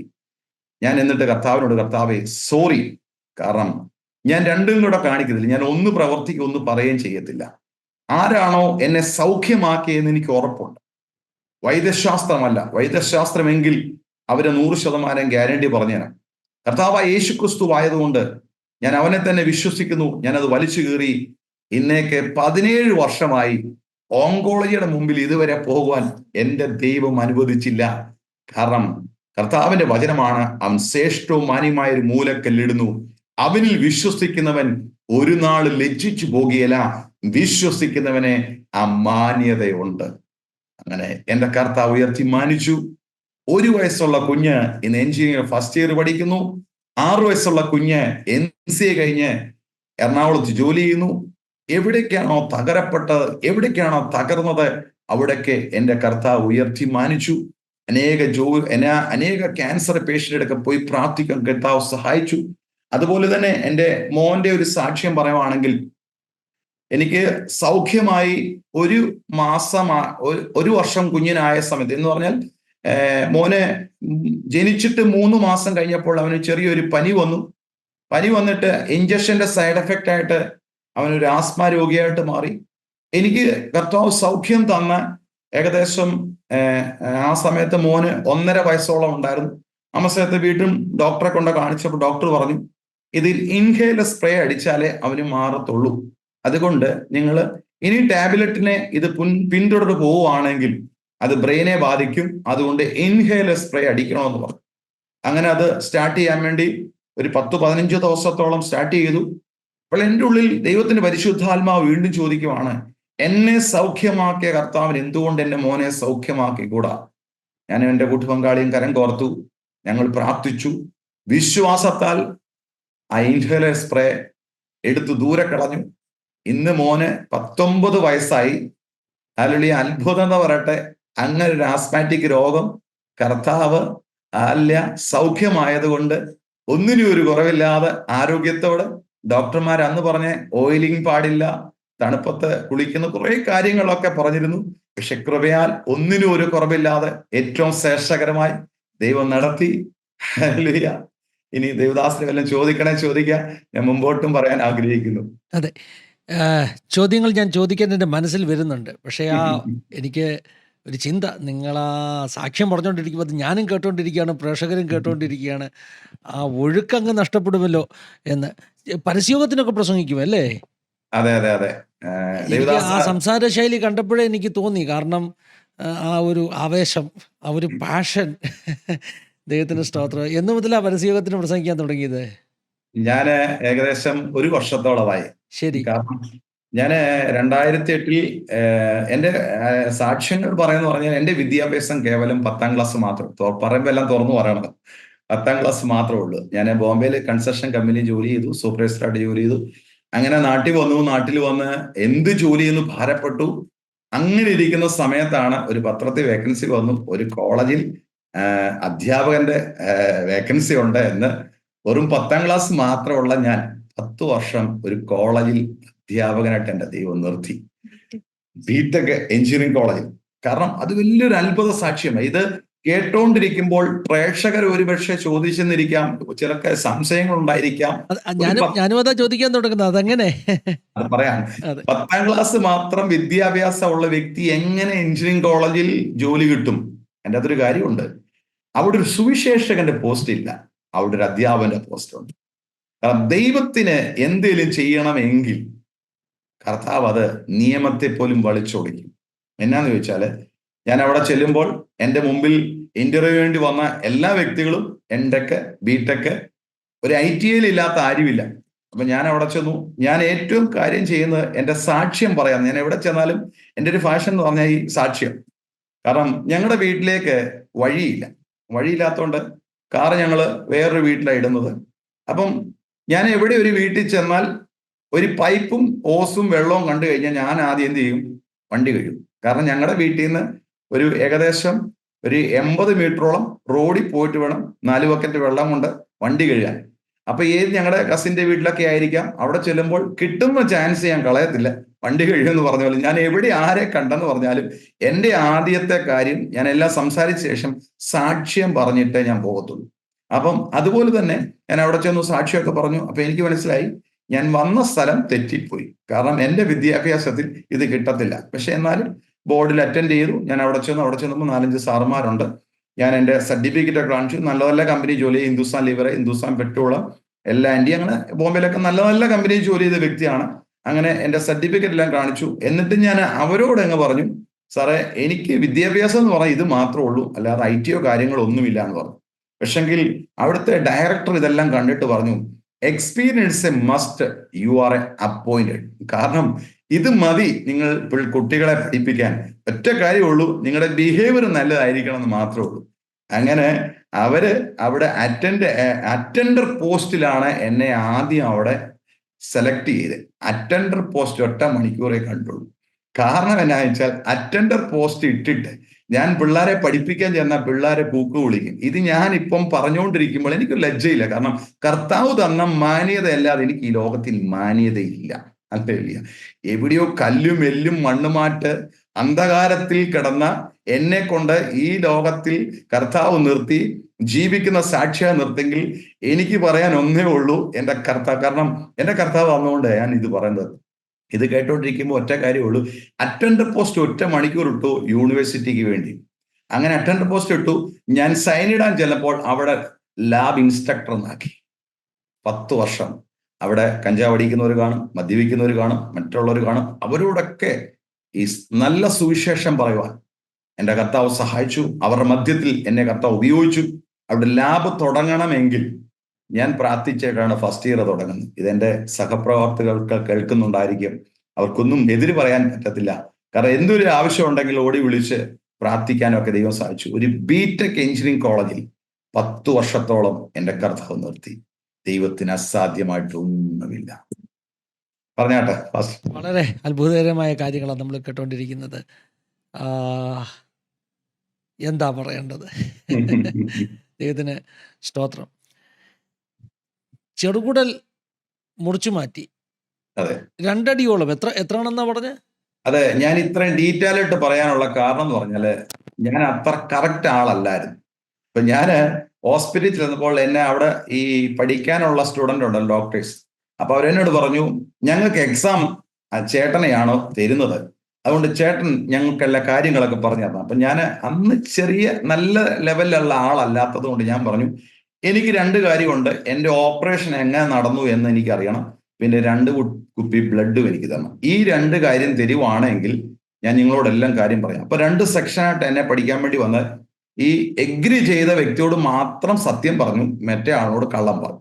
അപ്പൊ എക്സാം ഇട്ടപ്പോൾ കള്ളം പറഞ്ഞ വ്യക്തികൾ തോറ്റുപോയി, സത്യം പറഞ്ഞ വ്യക്തി ജയിച്ചു. അപ്പൊ അതിന് അവരുമായിട്ട് ഞാനുമായിട്ട് ഭയങ്കര ഒരു ബന്ധമായി. അപ്പൊ അതുകൊണ്ട് അവരെന്നോട് പറഞ്ഞു, ഇതെല്ലാം കഴിഞ്ഞപ്പോൾ എന്നോട് പറഞ്ഞു, ഈ ക്യാൻസറാന്ന് പറഞ്ഞപ്പോഴേ അവർക്ക് ഭയങ്കര സങ്കടമായി. കാരണം അവരെന്നോട് പറഞ്ഞു, ആ ടേബിളെ കിടത്തി ഈ വയറിലെ എന്നാ പറഞ്ഞ എല്ലാ അവയവങ്ങളും ടേബിളിലിട്ട്, കാരണം അതെല്ലാം അളിഞ്ഞു. ആ ചെറുകുടലിന്റെ നടുക്ക് മുഴയായിരുന്നത് അളിഞ്ഞിട്ട് ഇത് അകത്തു പോലും കിടക്കാൻ പറ്റാത്ത അവസ്ഥയാണ്. വെളിയിൽ വെച്ച് അത് കഴുകി ഇത് ജോയിൻ ചെയ്യാൻ പറ്റത്തില്ല. കാരണം ജോയിൻ ചെയ്യുമ്പോൾ വീണ്ടും ഇളകി പോകത്തില്ല. അതുകൊണ്ട് എത്രയും നീല കളർ വന്നിരിക്കുന്നത് അത് എല്ലാം കട്ട് ചെയ്തിട്ട് ഒന്നിച്ച് ജോയിൻ ചെയ്തിട്ടാണ്, ഒരു വല പോലുള്ള സാധനം ജോയിൻ ചെയ്തിട്ടാണ് ഞങ്ങളെ വിട്ടിരിക്കുന്നത്. അപ്പൊ അത്രയും ഡീറ്റെയിൽ ഡോക്ടർമാർ പറയത്തില്ല. ഇവര് പാവം പിടിച്ച പിള്ളേരും എൻ്റെ ആത്മാർത്ഥതയും മറ്റൊരു തോറ്റതും ഇവര് ജയിച്ചതും എടുത്തത് കൊണ്ട് എനിക്ക് ഡീറ്റെയിൽ എല്ലാം പറഞ്ഞുകൊണ്ടാണ് ഇത്രയും ആധികാരികമായിട്ട് എനിക്ക് പറയാൻ സാധിച്ചത്. 2 അടി എന്നാ പറഞ്ഞത് അല്ലേ? 2 അടി എന്നാ പറഞ്ഞത്. ശരി ശരി. ഇന്ന് ഒരു 4 ഇഞ്ച് ചെറുകൂടെയുള്ള വ്യക്തി ടോയ്ലറ്റിൽ നിന്ന് പോകത്തില്ല. ഞാൻ ഇന്ന് വിശ്വസിക്കുന്നു എൻ്റെ ദൈവം സൃഷ്ടിപ്പിന്റെ അപ്പനാവും. 1. രണ്ടാമത്തെ കാര്യം, എന്നെ ഈ സുവിശേഷനാക്കിയത് എൻ്റെ പുറകെ വലിയൊരു മർമ്മമുണ്ട്. എൻ്റെ വല്യപ്പച്ചൻ, എൻ്റെ അമ്മയുടെ ഫാദർ മർത്തോമ പള്ളിയിലെ ഒരു ഉപദേശിയായിരുന്നു. ആ 1976 എൻ്റെ അമ്മയും എൻ്റെ അമ്മയുടെ അനിയത്തി പറഞ്ഞ കാര്യങ്ങളാണ് എനിക്കറിയാവുന്നത്.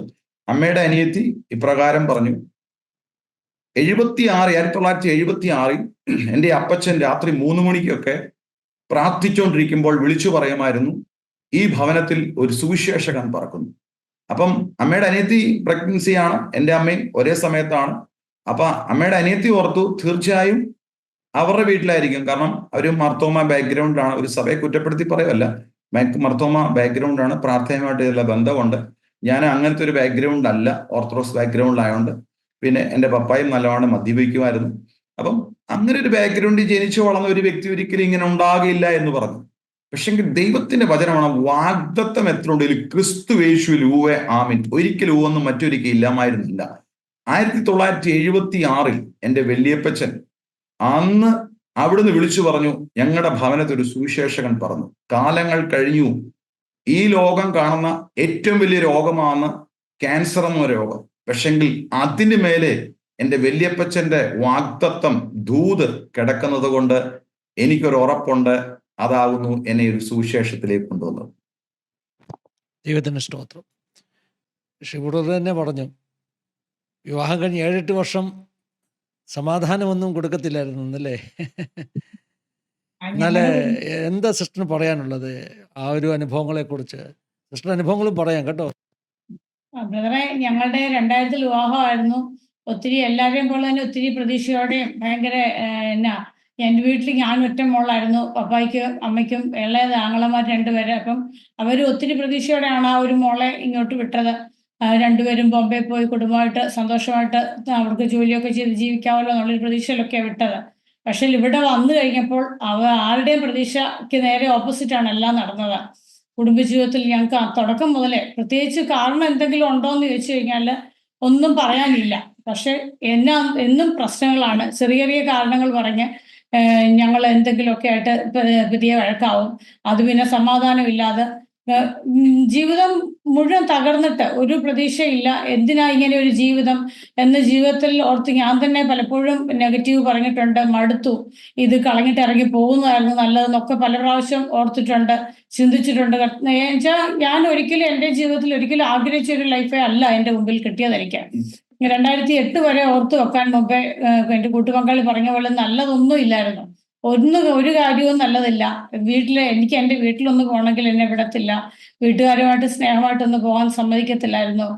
എൻ്റെ വീട്ടിൽ അവർക്കും എല്ലാവർക്കും ആകെ സങ്കടമായി. കുഞ്ഞുങ്ങളെ മോളും അത് കഴിഞ്ഞ് മോനുമായി എങ്ങനെ ജീവിതം മുമ്പോട്ട് പോകും എന്ന ജീവിതത്തിൽ ഒരു നിരാശയായിട്ട് ഇരിക്കുന്ന ഒരു സമയത്താണ് ഈ അസുഖം വന്നത്. അപ്പൊ അതുകൂടെ ആയപ്പം ഞാൻ ഓർത്തു തീർന്നു, ഇനി പ്രത്യേകിച്ചൊന്നും ജീവിതത്തിൽ മുമ്പോട്ട് പ്രതീക്ഷിക്കാനില്ല കുഞ്ഞുങ്ങളുമായിട്ട്. അപ്പം ഓരോരുത്തർ മുമ്പേ പറഞ്ഞ പോലെ തന്നെ, കുട്ടിമക്കൾ പറഞ്ഞ പോലെ ഓരോരുത്തർ ചോദിക്കും എന്നോട്, ജോലി എന്തെങ്കിലും ചെയ്യുന്നുണ്ടോ, ജോലി ഉണ്ടെന്ന് പറഞ്ഞാൽ മനുഷ്യർക്കൊക്കെ മനസ്സിലായി ഇനിയും പ്രതീക്ഷിക്കാൻ ഒന്നുമില്ല, ഈ കുഞ്ഞുങ്ങളെ കൊണ്ട് ഇവിടെ അങ്ങനെ ജീവിക്കും എന്നുള്ള ഒരു ചിന്തയായിരുന്നു ഞങ്ങൾക്ക് വേണ്ടപ്പെട്ടവരും ഞങ്ങളുടെ കുടുംബക്കാർക്ക്, ഞങ്ങൾക്ക് അറിയാവുന്നവരൊക്കെ പലരും അങ്ങനെ ചോദിച്ചിട്ടുണ്ട്. പക്ഷെങ്കിൽ ഈ കർത്താവിനെ അറിഞ്ഞില്ലായിരുന്നെങ്കിൽ വേറെ ഇന്നൊരിക്കലും ഞങ്ങൾ ഇന്ന് കുടുംബം ഈ ഭൂമി കാണുമോ എന്ന് പോലും പറയാൻ പറ്റത്തില്ലായിരുന്നു.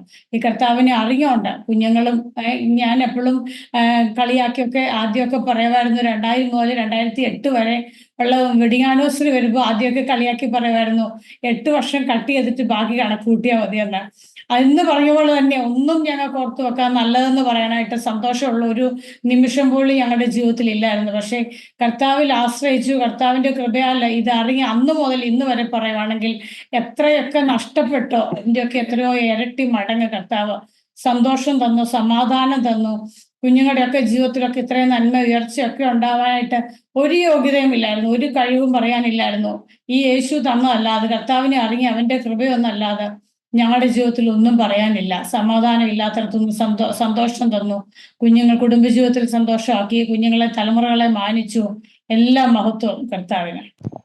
അതുപോലെ പാസ്റ്ററെ, ഞാന് ഭയങ്കര മുൻകോപിയായി. ഉറക്കത്തിൽ നിന്ന് വിളിച്ചെന്ന് പറഞ്ഞ് ചെവക്കലിന് അടിച്ചു പൊട്ടിച്ചതാണ്. 1.5 വയസ്സുള്ള കുഞ്ഞ് ഒച്ച വെച്ച് കരഞ്ഞെന്ന് പറഞ്ഞ് ഉറുമ്പിന്റെ കൂട്ടിൽ നിർത്തിയിട്ട് ഞാൻ ഇങ്ങനെ പറഞ്ഞു, നീ ഉറുമ്പ് കടിച്ചിട്ട് ശരിക്ക് ഒരു കരയണം. കാരണം അതുപോലെ. പക്ഷെങ്കിൽ എൻ്റെ ജീവിതത്തിൽ എൻ്റെ കൂട്ടുപങ്കാളി എപ്പോഴും പറയുന്നൊരു കാര്യമാണ്, ക്യാൻസർ സൗഖ്യമാകുന്ന ഒരു വിശ്വാസം ഉണ്ടായിരുന്നു, സ്വഭാവത്തെ മാറ്റാൻ പറ്റുമെന്ന് ഒരിക്കലും വിശ്വാസമില്ലായിരുന്നു. ഞാൻ പറഞ്ഞിട്ടുണ്ട്, ഞാൻ പലയിടത്തും സാക്ഷ്യം പറയുമ്പോൾ ഞാനത് പറയും. കുഞ്ഞിലെ മുതലേ ജനിച്ചു വളർന്നത് ഞങ്ങൾ മർത്തോമ ബാക്ക്ഗ്രൗണ്ട് ആയിരുന്നു. സൺഡേ സ്കൂളിലൊക്കെ പോയി, അപ്പം ഒത്തിരി വചനങ്ങളിലൊക്കെ പഠിച്ചിട്ടുണ്ട്. കർത്താവ് രോഗികളെ സൗഖ്യമാക്കിയതൊക്കെ അറിയാം. പക്ഷെ ഒരു വ്യക്തിയുടെ രൂപാന്തരത്തിനെ പറ്റി എനിക്ക് ഒരു ഉറപ്പുമില്ലായിരുന്നു. പ്രത്യേകിച്ച് ഞാൻ പറയും, കണ്ടതിൽ വെച്ച് ഏറ്റവും വലിയ മുൻകോപിയും ദേഷ്യക്കാരനും. ഒരു കാര്യം നേരെ ചെന്ന് പറയാനുള്ള ധൈര്യം ഇല്ലായിരുന്നു. പറയുമ്പോൾ എങ്ങനെയാവും പ്രതികരണം എന്നുള്ളത് അറിയത്തില്ലായിരുന്നു. പക്ഷേ AD ന്നും BC ന്നും ഒരു സ്വഭാവത്തെ മാറ്റിയെന്ന് പറഞ്ഞ പോലെ, ചരിത്രം മാറിയ പോലെ സ്വഭാവവും പൂർണ്ണമായിട്ട് കർത്താവ് ഇറങ്ങി വന്നപ്പോൾ പൂർണ്ണമായിട്ട് ഒരു രോഗസൗഖ്യം മാത്രമല്ല, എല്ലാ മേഖലയിലും സ്വഭാവത്തിൽ ഇത്രമാത്രം ഒരു വ്യക്തിക്ക് മാറാൻ പറ്റുമോ? ഇത് കർത്താവിനാൽ അല്ലാതെ ഒരിക്കലും നടക്കത്തില്ല. ദൈവത്തിൻ്റെ സ്തോത്രത്തിൽ വളരെ വാസ്തവമായിട്ടുള്ള ഒരു കാര്യമാണ്. സ്വഭാവം മാറ്റാൻ ദൈവത്തിനെ കഴിയത്തുള്ളൂ. സാധാരണ കുടുംബങ്ങളിലൊക്കെ പ്രശ്നമായിട്ട് വരുന്നത് മദ്യപാനശീലമൊക്കെയാണ്. ഭർത്താക്കന്മാർ മദ്യപിക്കുന്നു, വീട്ടിൽ സമാധാനമില്ല. പക്ഷെ ഇവിടെ മുൻകോപമായിരുന്നു പ്രശ്നം, അല്ലേ? അതെ അതെ അതെ. മദ്യപിക്കുന്ന ശീലമൊന്നും ഇല്ലായിരുന്നല്ലോ, അത് അങ്ങനെ ആടേണ്ട ഉണ്ടായിരുന്നു. കള്ളു കുടിക്കുമായിരുന്നു, കഞ്ചാവ് അടിക്കുമായിരുന്നു, തമ്പാക്ക് വെക്കുമായിരുന്നു, അങ്ങനത്തെ എല്ലാം ഉണ്ടായിരുന്നു. പക്ഷെ നാട്ടിൽ വന്നാൽ അങ്ങനെ ഒരു സ്വഭാവം ഇവിടെ ആരും കാണാനില്ല, കാണിക്കത്തില്ല. പക്ഷെ വീട്ടിൽ പ്രശ്നങ്ങളൊന്നുമില്ല, അങ്ങനത്തെ പ്രശ്നങ്ങളില്ല. പക്ഷെങ്കിൽ കൂട്ടുകാർ കൂടിക്കഴിഞ്ഞാൽ ആള് മാറും. പിന്നെ ഈ വീട്ടിലെ അങ്ങോട്ടും ഇങ്ങോട്ടുള്ള പ്രശ്നം കാരണം ഇദ്ദേഹത്തിനോട് വെറുപ്പാണ്. 2000 വിവാഹം കഴിഞ്ഞ് 2008 വരെ ഒരു സ്നേഹം എന്ന് പറഞ്ഞ സംഭവമില്ല. 2008 തൊട്ടാണ് ജീവിതം എന്താണെന്നും കുടുംബം എന്താണെന്നും ഒക്കെ മനസ്സിലായത്. അതിനുശേഷം കർത്താവ് ഉയർത്തി മാനിച്ചു. ഷിപാസ്റ്റർ, ഇത് അനേകർ പറഞ്ഞിട്ടുള്ള അനുഭവമാണ്. എൻ്റെ ഭർത്താവ് അല്ല ഇത്, ഇയാൾ മാറി, ഇയാൾക്ക് ഇങ്ങനെ പറയാൻ പറ്റത്തില്ല എന്നൊക്കെ ഈ രക്ഷിക്കപ്പെട്ടതിന് ശേഷമുള്ള ബിഹേവിയറൽ ചേഞ്ചസിനെ കുറിച്ച് എത്രയോ പേരാ പറഞ്ഞിട്ടുണ്ടെന്നറിയാം. എത്രയോ പേരാണ്. വിശ്വസിക്കാനൊക്കാത്ത മാറ്റം. 18 വർഷം മുമ്പ് എന്ത് ട്രീറ്റ്മെൻറ്റാണ് നമുക്ക് കിട്ടിയത്? അതിൻ്റെ ക്വാളിറ്റി ഇന്നത്തെ ക്വാളിറ്റിയുടെ അത്രയും ഉണ്ടോ, അല്ലേ? അത് നമ്മൾ പരിഗണിക്കേണ്ട ഒരു വിഷയമാണ്. ഇപ്പൊ ഒത്തിരി മാറ്റങ്ങളുണ്ട്. പക്ഷെ അന്ന് 2008 അങ്ങനെ ഒരു ക്യാൻസർ എന്ന് കേട്ടാൽ തന്നെ ആൾക്കാർക്ക് പേടിയാണ്, അറപ്പാണ്. അതുപോലെ തന്നെ ഞാൻ ഈ ബസ്സിൽ അന്ന് യാത്ര ചെയ്യുന്ന സമയത്ത് എന്റെ അടുത്തൊരു ആൾ നിൽക്കത്തില്ലായിരുന്നു, മാസ്ക് ഒക്കെ വെച്ച്. ഇന്നിപ്പം കൊറോണ ഒക്കെ വന്ന് മാസ്ക് ഒക്കെ ഉപയോഗിക്കുന്നുണ്ട്, ആൾക്കാർ കുഴപ്പമില്ല. അന്ന് ഞാൻ ആദ്യ സമയത്ത് ചർച്ചിലേക്ക് പോകാൻ വേണ്ടി ഞങ്ങൾ മാസ്ക് വെച്ച് ബസ്സിൽ പോകുന്ന സമയത്ത് ആൾക്കാർക്ക് അറപ്പാ. കാരണം പിരിവില്ല, മീശയില്ല. ഞാൻ ഈ ഫോട്ടോ എടുത്തു വെച്ചതിനകത്തും ഒരു അത്ഭുത സാക്ഷ്യമുണ്ട് കേട്ടോ. എനിക്ക് എന്റെ കണ്ണാടിയെ നോക്കാൻ പേടിയായിട്ട് എടുത്ത ഫോട്ടോയാണ്. ഇങ്ങനെ ഒരിക്കലും ആയിത്തീരുമെന്ന് ഓർത്തതല്ല. ഞാൻ തന്നെ എനിക്ക് കാണാൻ വേണ്ടി കുറച്ച് ഫോട്ടോസ് ഞാൻ എടുത്തു. എടുത്ത് മൊബൈൽ വെച്ചു. അതിനുശേഷം 3 മാസം കഴിഞ്ഞപ്പോൾ മൊബൈൽ അങ്ങ് സ്വിച്ച് ഓഫ് ആയിപ്പോയി. ഒരു LGയുടെ മൊബൈലായിരുന്നു. ഞാൻ പെട്ടെന്ന് കടയിൽ കൊണ്ട് കൊടുത്തു. അവര് നോക്കിയിട്ട് പറഞ്ഞു ഇതിന്റെ സോഫ്റ്റ്വെയർ പോയതാണ്, അതുകൊണ്ട് സോഫ്റ്റ്വെയർ റിപ്പയർ ചെയ്ത് വരുമ്പോൾ ഡോക്യുമെന്റ്സ് ഒന്നും കിട്ടത്തില്ലെന്ന്. ഞാൻ പറഞ്ഞു നടക്കുന്ന കാര്യമല്ല, കാരണം എൻ്റെ ഈ ജീവിതത്തെ മാറ്റിമറിച്ച കുറെ ഫോട്ടോ അതിൻ്റെ അകത്ത് കിടക്കുന്നത്. അപ്പം ആ ഷോപ്പുകാരൻ പറഞ്ഞു ഞങ്ങളോട് വഴക്കുണ്ടാക്കിയിട്ട് കാര്യമില്ല, കാരണം ഇത് അങ്ങനെയാണ് അതിന്റെ നിയമം. അപ്പൊ ഞാൻ പറഞ്ഞത് ഇങ്ങോട്ട് തരാൻ പറഞ്ഞു. കൈ വെച്ച് പ്രാർത്ഥിച്ചു, കർത്താവേ ഇതിന്റെ റിപ്പയർ വരുമ്പോൾ എന്റെ ഫോട്ടോ ഒരെണ്ണം പോലും പോകാൻ പാടില്ല എന്ന് പറഞ്ഞ് പ്രാർത്ഥിച്ചു, കൈ കൊടുത്തു. അത് റിപ്പയർ ചെയ്ത് വന്നു. അതിൻ്റെ അകത്ത് ഫോട്ടോ ഒഴിച്ച് ബാക്കി എല്ലാ സാധനവും ഡിലീറ്റ് ആയിപ്പോയി. പെട്ടെന്ന് തന്നെ ഞാൻ ഒരു സ്റ്റുഡിയോയിൽ പോയി കാസറ്റിനകത്ത് ഇത് CD-ക്കകത്ത് ഇത് ഞാൻ ചെയ്തു. അതിനുശേഷം ഞാൻ ഈ ഫോട്ടോസുമായിട്ട് പലയിടത്തും സുവിശേഷ പ്രവർത്തനമായിട്ട് പോകുന്നിടപ്പോൾ അവിടെ രോഗികൾ സൗഖ്യമാകുന്നു, വിടുതലാകുന്നു എനിക്ക് മനസ്സിലായി. അതിനുശേഷം എവിടെ ചെന്നാലും, കാരണം ഷിബു എന്ന് പറഞ്ഞ വ്യക്തി പൂർണ്ണമാകണമെങ്കിൽ ഈ ഫോട്ടോയുടെ കാണിച്ചാലേ പാടുള്ളൂ. 2008 അങ്ങനെ ഒരു ക്യാൻസറിന് ഒരു ട്രീറ്റ്മെന്റ് കണ്ടുപിടിച്ചിട്ടില്ലായിരുന്നു. പക്ഷെങ്കിൽ ഇന്ന് ഞാൻ വിശ്വസിക്കുന്നു, കർത്താവിനെ കരത്തിലേക്ക് എൻ്റെ ജീവിതം വിട്ടുകൊടുത്ത ഒറ്റ കാരണം കൊണ്ടാണ് എൻ്റെ കർത്താവ് സൗഖ്യമാക്കിയത്. പിന്നെ പാസ്റ്ററെ, രണ്ടാമത്തെ കാര്യം പറഞ്ഞാൽ, ഞാൻ ഏറ്റെടുത്ത ഒരു വചനമുണ്ടായിരുന്നു, എബ്രായ ലേഖനം 10:38-39. എന്നാൽ എൻ്റെ നീതിമാൻ വിശ്വാസത്തെ ജീവിക്കും, പിന്മാറുന്നുവെങ്കിൽ അവന്റെ ഉള്ളത്തിൽ പ്രസാദമില്ല. നാമോ വിശ്വസിച്ച് ജീവരക്ഷ പ്രാപിച്ചവരുടെ കൂട്ടം. എനിക്ക് സൗഖ്യമായ 3 മാസം എനിക്ക് സൗഖ്യമായപ്പോൾ ലോകത്തോട് ഞാൻ വിളിച്ചു പറഞ്ഞു, കള്ളത്തരമല്ല, പക്ഷെ വിശ്വാസം വിളിച്ചു പറഞ്ഞു, എനിക്ക് കർത്താവ് സൗഖ്യമാകിയിട്ട് 6 മാസമായി. 6 മാസമായപ്പം വിളിച്ചു പറഞ്ഞു 1 വർഷം. ഇങ്ങനെ ഞാൻ വിശ്വാസത്തിൽ വിളിച്ചു പറഞ്ഞുകൊണ്ടേയിരുന്നു. അതുപോലെ എൻ്റെ കുഞ്ഞ് മോടെ വിവാഹത്തെ പറ്റി ഉൾപ്പെടെ ഞാൻ കാണുമായിരുന്നു. കാരണം ഞാനൊരു കല്യാണത്തിന് പോയാൽ ഞങ്ങളുടെ ദൈവദാസന്മാർ വിവാഹം നടത്തുമ്പോൾ ആ പയ്യന്റെ കൈ അപ്പന്റെ കൈ കൊടുക്കുന്നു, ഇല്ലെങ്കിൽ അപ്പന്റെ കൈ മകളുടെ, അങ്ങനെ ഉണ്ടല്ലോ, അങ്ങോട്ടും ഇങ്ങോട്ടും കൈ മാറുന്ന സമയത്ത് ഞാൻ അവിടെ കാണുന്നൊരു കാഴ്ച, എന്റെ മകളുടെ വിവാഹം നടക്കുന്നതും ആ വിവാഹ പന്തലിൽ ഞാൻ പറയുന്നതും, ഇത് എന്റെ കർത്താവിനെ ഞാൻ അറിഞ്ഞത് കൊണ്ടാകുന്നു ഞാൻ എന്റെ മകളുടെ വിവാഹം നടക്കാൻ ഇടയായെന്നൊക്കെ ഞാൻ വിശ്വാസത്തിൽ വിളിച്ചു പറഞ്ഞ് അങ്ങനെ വിശ്വാസത്തിന്റെ പ്രവർത്തികൾ പറഞ്ഞാണ് ഞാൻ ഇവിടെ വരെ എത്തിയത്. ദൈവത്തിന് സ്തോത്രം. ഇപ്പം ഞാൻ പറഞ്ഞു വന്നത്, ഈ സാധാരണ ആളുകൾ നമ്മുടെ സാക്ഷ്യങ്ങളൊക്കെ കേട്ടിട്ട് പറയും, ട്രീറ്റ്മെൻറ്റ് ചെയ്തല്ലോ, അപ്പോൾ എങ്ങനെ നിങ്ങൾക്ക് പറയാൻ പറ്റുന്നത് യേശു സൗഖ്യമാക്കിയെന്ന്? ഈ അടുത്ത സമയങ്ങളിലൊക്കെ അങ്ങനെയുള്ള ചോദ്യങ്ങളാണ് വരുന്നത്. പക്ഷേ ഈ സാക്ഷ്യത്തിനുള്ള ഒരു പ്രത്യേകത, ക്യാൻസർ ട്രീറ്റ്മെൻറ്റ് ചെയ്തു, യേശു സൗഖ്യമാക്കിയതെന്ന് നമ്മൾ അറിയുന്നു. പക്ഷേ ഒരു ട്രീറ്റ്മെൻറ്റും മനുഷ്യൻ്റെ സ്വഭാവത്തെ മാറ്റാൻ പറ്റത്തില്ല. മുൻകോപത്തെ മാറ്റാൻ ഏതെങ്കിലും മെഡിക്കൽ സ്റ്റോറിൽ ചെന്ന് മെഡിസിൻ, നമ്മൾ തലവേദന വന്ന മെഡിക്കൽ സ്റ്റോറിൽ ചെന്നിട്ട് ഒരു തലവേദന ഒരു മെഡിസിൻ തരാൻ പറയും, അല്ലെങ്കിൽ ഒരു വയറ്റിലൊരു ഡിസ്റ്റർബൻസ് ആണ്, മെഡിക്കൽ സ്റ്റോറിൽ നേരിട്ട് ചെന്ന് ഓവർ ദ കൗണ്ടർ മെഡിസിൻസ് ഉണ്ട് അല്ലേ. പക്ഷേ ഇന്ന് വരെ ആരെങ്കിലും മെഡിക്കൽ സ്റ്റോറിൽ ചെന്നിട്ട് എനിക്ക് ഭയങ്കര മുൻകോപമാണ് കേട്ടോ, അതിനുള്ള മരുന്ന് ഇങ്ങനെ തരാൻ പറഞ്ഞാൽ കിട്ടുമോ? പക്ഷെ കർത്താവിന് മാത്രം ചെയ്യാൻ പറ്റുന്ന കാര്യമാണ് ഒരു മനുഷ്യന്റെ സ്വഭാവത്തെ, അത് എങ്ങനെയാണെന്നറിയാം, അത് പതിയെ മാറുകയല്ല, ഒരു നിമിഷം കൊണ്ട് ആളങ്ങ് മാറുകയല്ലേ സിസ്റ്ററെ? കർത്താവിനെ അറിഞ്ഞു കഴിഞ്ഞപ്പോൾ പെട്ടെന്ന് ആളങ്ങ് മാറുകയാണ്. ഇത് ഞാൻ 100% പറയാം. ക്യാൻസർ എന്റെ മാറിയത് ഒരിക്കലും, ഈ പ്രേക്ഷകർ കേൾക്കുന്നവർ സംശയിക്കുന്നുണ്ടെങ്കിൽ വീണ്ടും പറയണം, ഒരിക്കലും കീമോതെറാപ്പിയിലല്ല. കാരണം വൈദ്യശാസ്ത്രം പറഞ്ഞത് ലിംഫോമ ഇനിയും വരാൻ ടൈപ്പുള്ള ക്യാൻസർ എന്നാണ്. എന്റെ ശരീരത്തിൽ പലയിടത്തും മുഴകളുണ്ട്, മുഴകളാൽ പ്രത്യക്ഷപ്പെടുന്ന രോഗമെന്ന് ഞാൻ ഇന്ന് വിശ്വസിക്കുന്നില്ല. കാരണം എന്റെ കർത്താവ് എനിക്ക് സൗഖ്യം തന്നെങ്കിൽ ഈ ശരീരത്തിൽ, കാരണം കൊരിന്ത്യർ ലേഖനത്തിൽ പറഞ്ഞു, നിങ്ങൾ ദൈവത്തിന് മന്ദിരമൊന്നും ദൈവത്തിന്റെ ആത്മാവ് നിങ്ങളിൽ വസിക്കും നിങ്ങൾ അറിയുന്നില്ലയോ? ദൈവത്തിന് മന്ദിരം നശിപ്പിക്കുന്നതിനെ ദൈവം നശിപ്പിക്കും, ദൈവത്തിന് മന്ദിരം വിശുദ്ധമല്ലോ, അങ്ങനെ തന്നെ നിങ്ങളാകുന്നു. ഞാൻ തിരിഞ്ഞ് അതിന്റെ പുറകെ പോയിരുന്നെങ്കിൽ ഇന്ന് ഞാൻ വീണ്ടും ഏതൊക്കെ ലെവലായി പോകണം. പക്ഷെ എനിക്കൊരു കാര്യം മനസ്സിലായി, എനിക്ക് ഭക്ഷിച്ചു തന്ന വചനം, നീ മരിക്കില്ല ജീവനോടുന്ന കർത്താവിന്റെ നാമത്തെ വർണ്ണിക്കും. പാസ്റ്റർ ഇതുപോലെ ചോദിച്ചില്ലേ പരസ്യയോഗത്തിനെ പറ്റി. പരസ്യയോഗം ചെയ്യാനുള്ള കാരണം എന്ന് പറഞ്ഞാൽ, നമ്മുടെ ഈ കാലഘട്ടങ്ങളിൽ കാണുന്ന യൗവനക്കാർ എത്രയോ വ്യക്തികളാണ് മാതാപിതാക്കളെ കൊല്ലുന്നു, അങ്ങോട്ടും ഇങ്ങോട്ടും വെട്ടുന്നു, കുത്തുന്നു. പണ്ടൊക്കെ നമ്മൾ പല ദേശങ്ങൾ ഒരു തോക്കെടുത്ത് ഇന്നയാളെ വെടിവെച്ചു കൊന്നെന്ന് പറയുന്നത് കേൾക്കുന്ന കാലഘട്ടം മാറിയിട്ട് നമ്മുടെ കേരളത്തിൽ തന്നെ വേറൊരു ലെവലിലേക്ക് മാറിയിരിക്കുകയാണ്. നമ്മുടെ ചെറുപ്പക്കാരിന്ന് കേവലം കേരളത്തിൽ എങ്ങനായിത്തീരുന്നു അറിയാൻ പറ്റാത്ത ഒരു കാലഘട്ടമായി.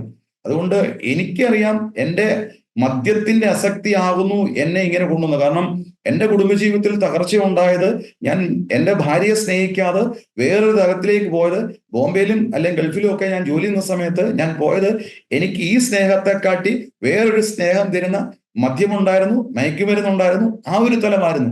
അതെനിക്ക് പിടികിട്ടിയോണ്ടാണ് ഞാൻ പരസ്യമായിട്ട്, ഹല്ലേലൂയ, ഞാൻ പറയട്ടെ, എന്റെ 24 വയസ്സുള്ള കുഞ്ഞും, ഹല്ലേലൂയ, 18 വയസ്സുള്ള കുഞ്ഞും എന്റെ ഭാര്യയുമായിട്ട് ഞാൻ തെരുവിലേക്ക് ഇറങ്ങിയത്. ഞാൻ ആ പരസ്യത്തിൽ പറഞ്ഞുകൊണ്ട്, ഞങ്ങൾക്ക് വേറെ പണിയില്ലാഞ്ഞിട്ടൊന്നുമല്ല ഞങ്ങൾ തെരുവിൽ ഇറങ്ങിയത്. ഇത് കേട്ടിട്ട് ആരെയും വിശ്വസിക്കണം, ആർക്കെങ്കിലും പിടികിട്ടണം നമ്മുടെ യൗവനക്കാരെ എങ്ങോട്ടാണ് പോകുന്നത്.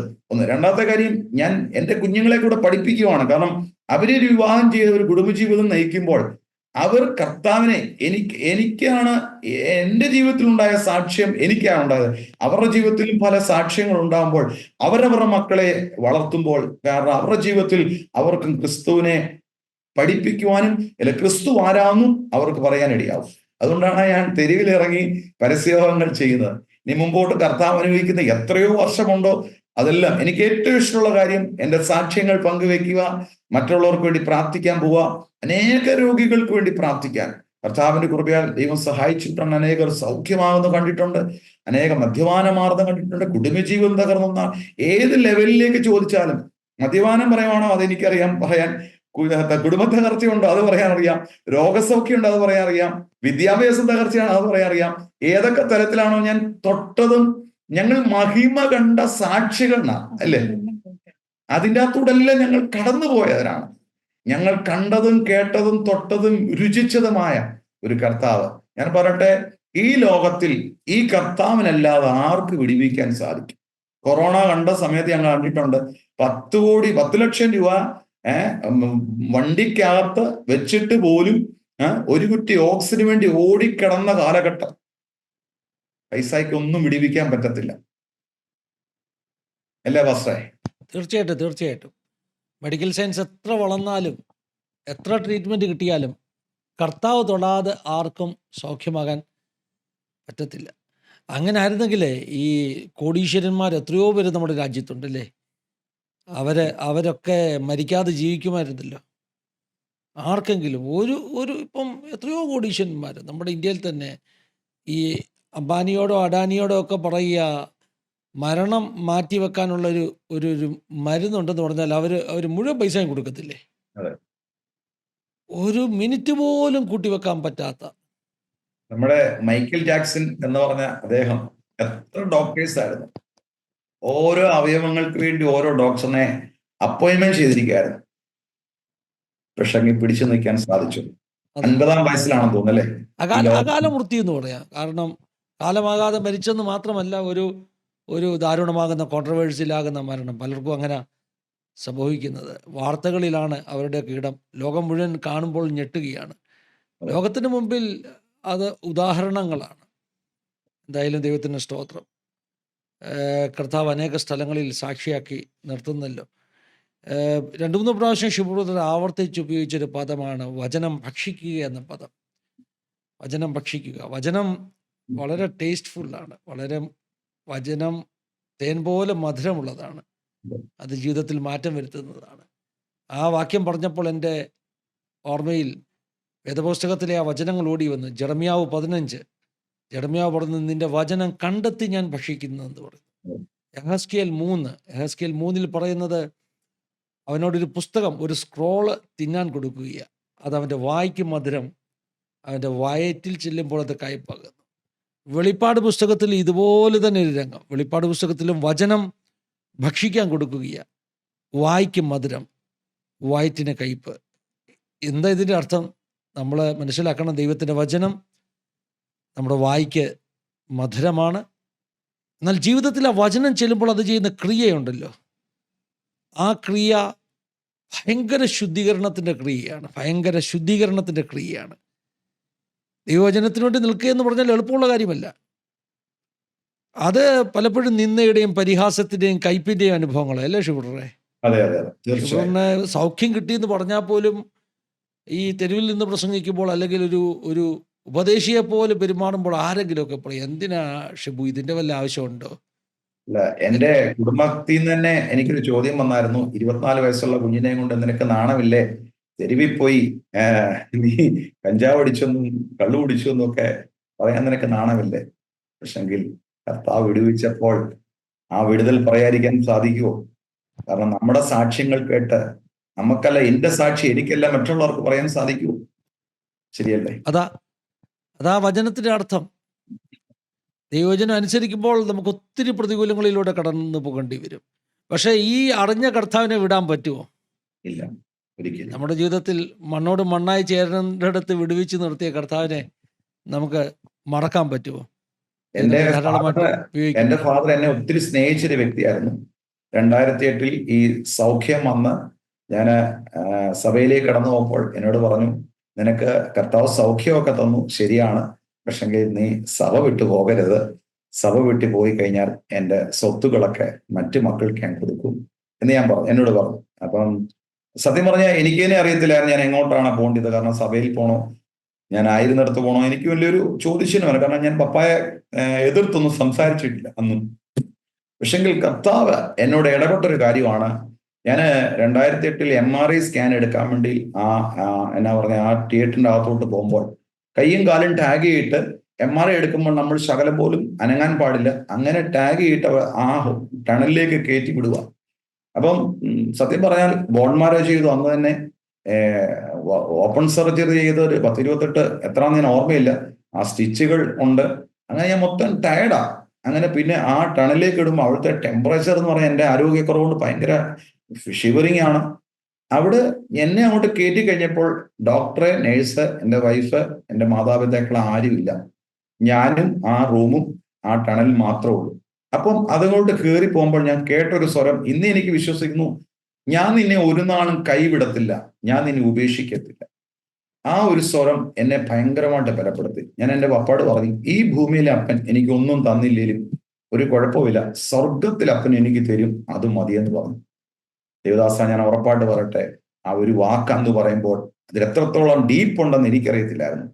പക്ഷെങ്കിൽ ആ ഒറ്റ വാക്കിനാൽ എൻ്റെ കർത്താവ് എന്നെ വിടിവിച്ചു. 10ാം ക്ലാസ് മാത്രം വിദ്യാഭ്യാസമുള്ള എന്നെ കർത്താവ് മാനിച്ചു. കോളേജിൽ അധ്യാപകനായിട്ട് 10 വർഷം നിർത്തി. അന്ന് 1 വയസ്സുള്ള കുഞ്ഞിനെ ഇന്ന് എഞ്ചിനീയറിംഗ് പഠിപ്പിച്ചു. 6 വയസ്സുള്ള മോളെ ഇന്ന് MC കഴിഞ്ഞ് ജോലിക്കാക്കി. എവിടെയൊക്കെ തകർന്നു, എവിടെയൊക്കെ പട്ടുപോകുമെന്ന് പറഞ്ഞിടത്ത് ഒറ്റ വാക്കാവുന്നു ഞാൻ വിശ്വസിക്കുന്നത് എൻ്റെ കർത്താവ് ഇത്രയും ഉയർത്തി മാനിക്കാനുള്ള കാരണം. ദൈവവചനത്തിൻ്റെ ശക്തി. എന്നെ കേൾക്കുന്ന പ്രേക്ഷകരോട് പറയുകയാണ്, ജീവിതത്തിൻ്റെ ഏത് വിഷയമുണ്ടെങ്കിലും കർത്താവ് പരിഹാരകനാണ്. അത് രോഗമാകാം, യേശു സൗഖ്യദായകനാണ്. മെഡിക്കൽ ശാസ്ത്രം പറയുന്നതിനപ്പുറമായിട്ട് നിങ്ങളൊരു അത്ഭുതമാക്കാൻ കർത്താവിന് കഴിയും. നിങ്ങളൊരു അത്ഭുതമാക്കാൻ കർത്താവിന് കഴിയും. അതുകൊണ്ടൊരു രോഗം വന്നു, ഭയപ്പെടണ്ട, കർത്താവിൻ്റെ കരങ്ങളിലേക്ക് ഏൽപ്പിക്കുക. ജീവിതത്തിൽ ഒരു അത്ഭുതം സംഭവിക്കുവാൻ വേണ്ടി പ്രാർത്ഥിക്കുക. ദൈവത്തിൻ്റെ വചനം അന്വേഷിച്ച് കണ്ടെത്തി ഭക്ഷിക്കുക. ജെറമ്യാവ് അതാ പറയുന്നത്. യിരെമ്യാവ് പറയുന്നത്, നിന്റെ വചനം ഞാൻ അന്വേഷിച്ച് കണ്ടെത്തി ഭക്ഷിച്ചു. വെളിപ്പാട് പുസ്തകത്തിൽ ഒരു ചുരുൾ ഒരു ദൂതൻ വന്ന് കൊടുക്കുകയാണ്. എപ്പോഴും ദൂതൻ അടുക്കൽ വരണമെന്നില്ല. ചിലപ്പം ദൂതൻ അടുക്കൽ വചനത്തിൻ്റെ ചുരുളുമായി എത്തും. അടുക്കൽ എത്തിയില്ലെങ്കിൽ എന്ത് ചെയ്യണം? അന്വേഷിക്കണം, കണ്ടെത്തും.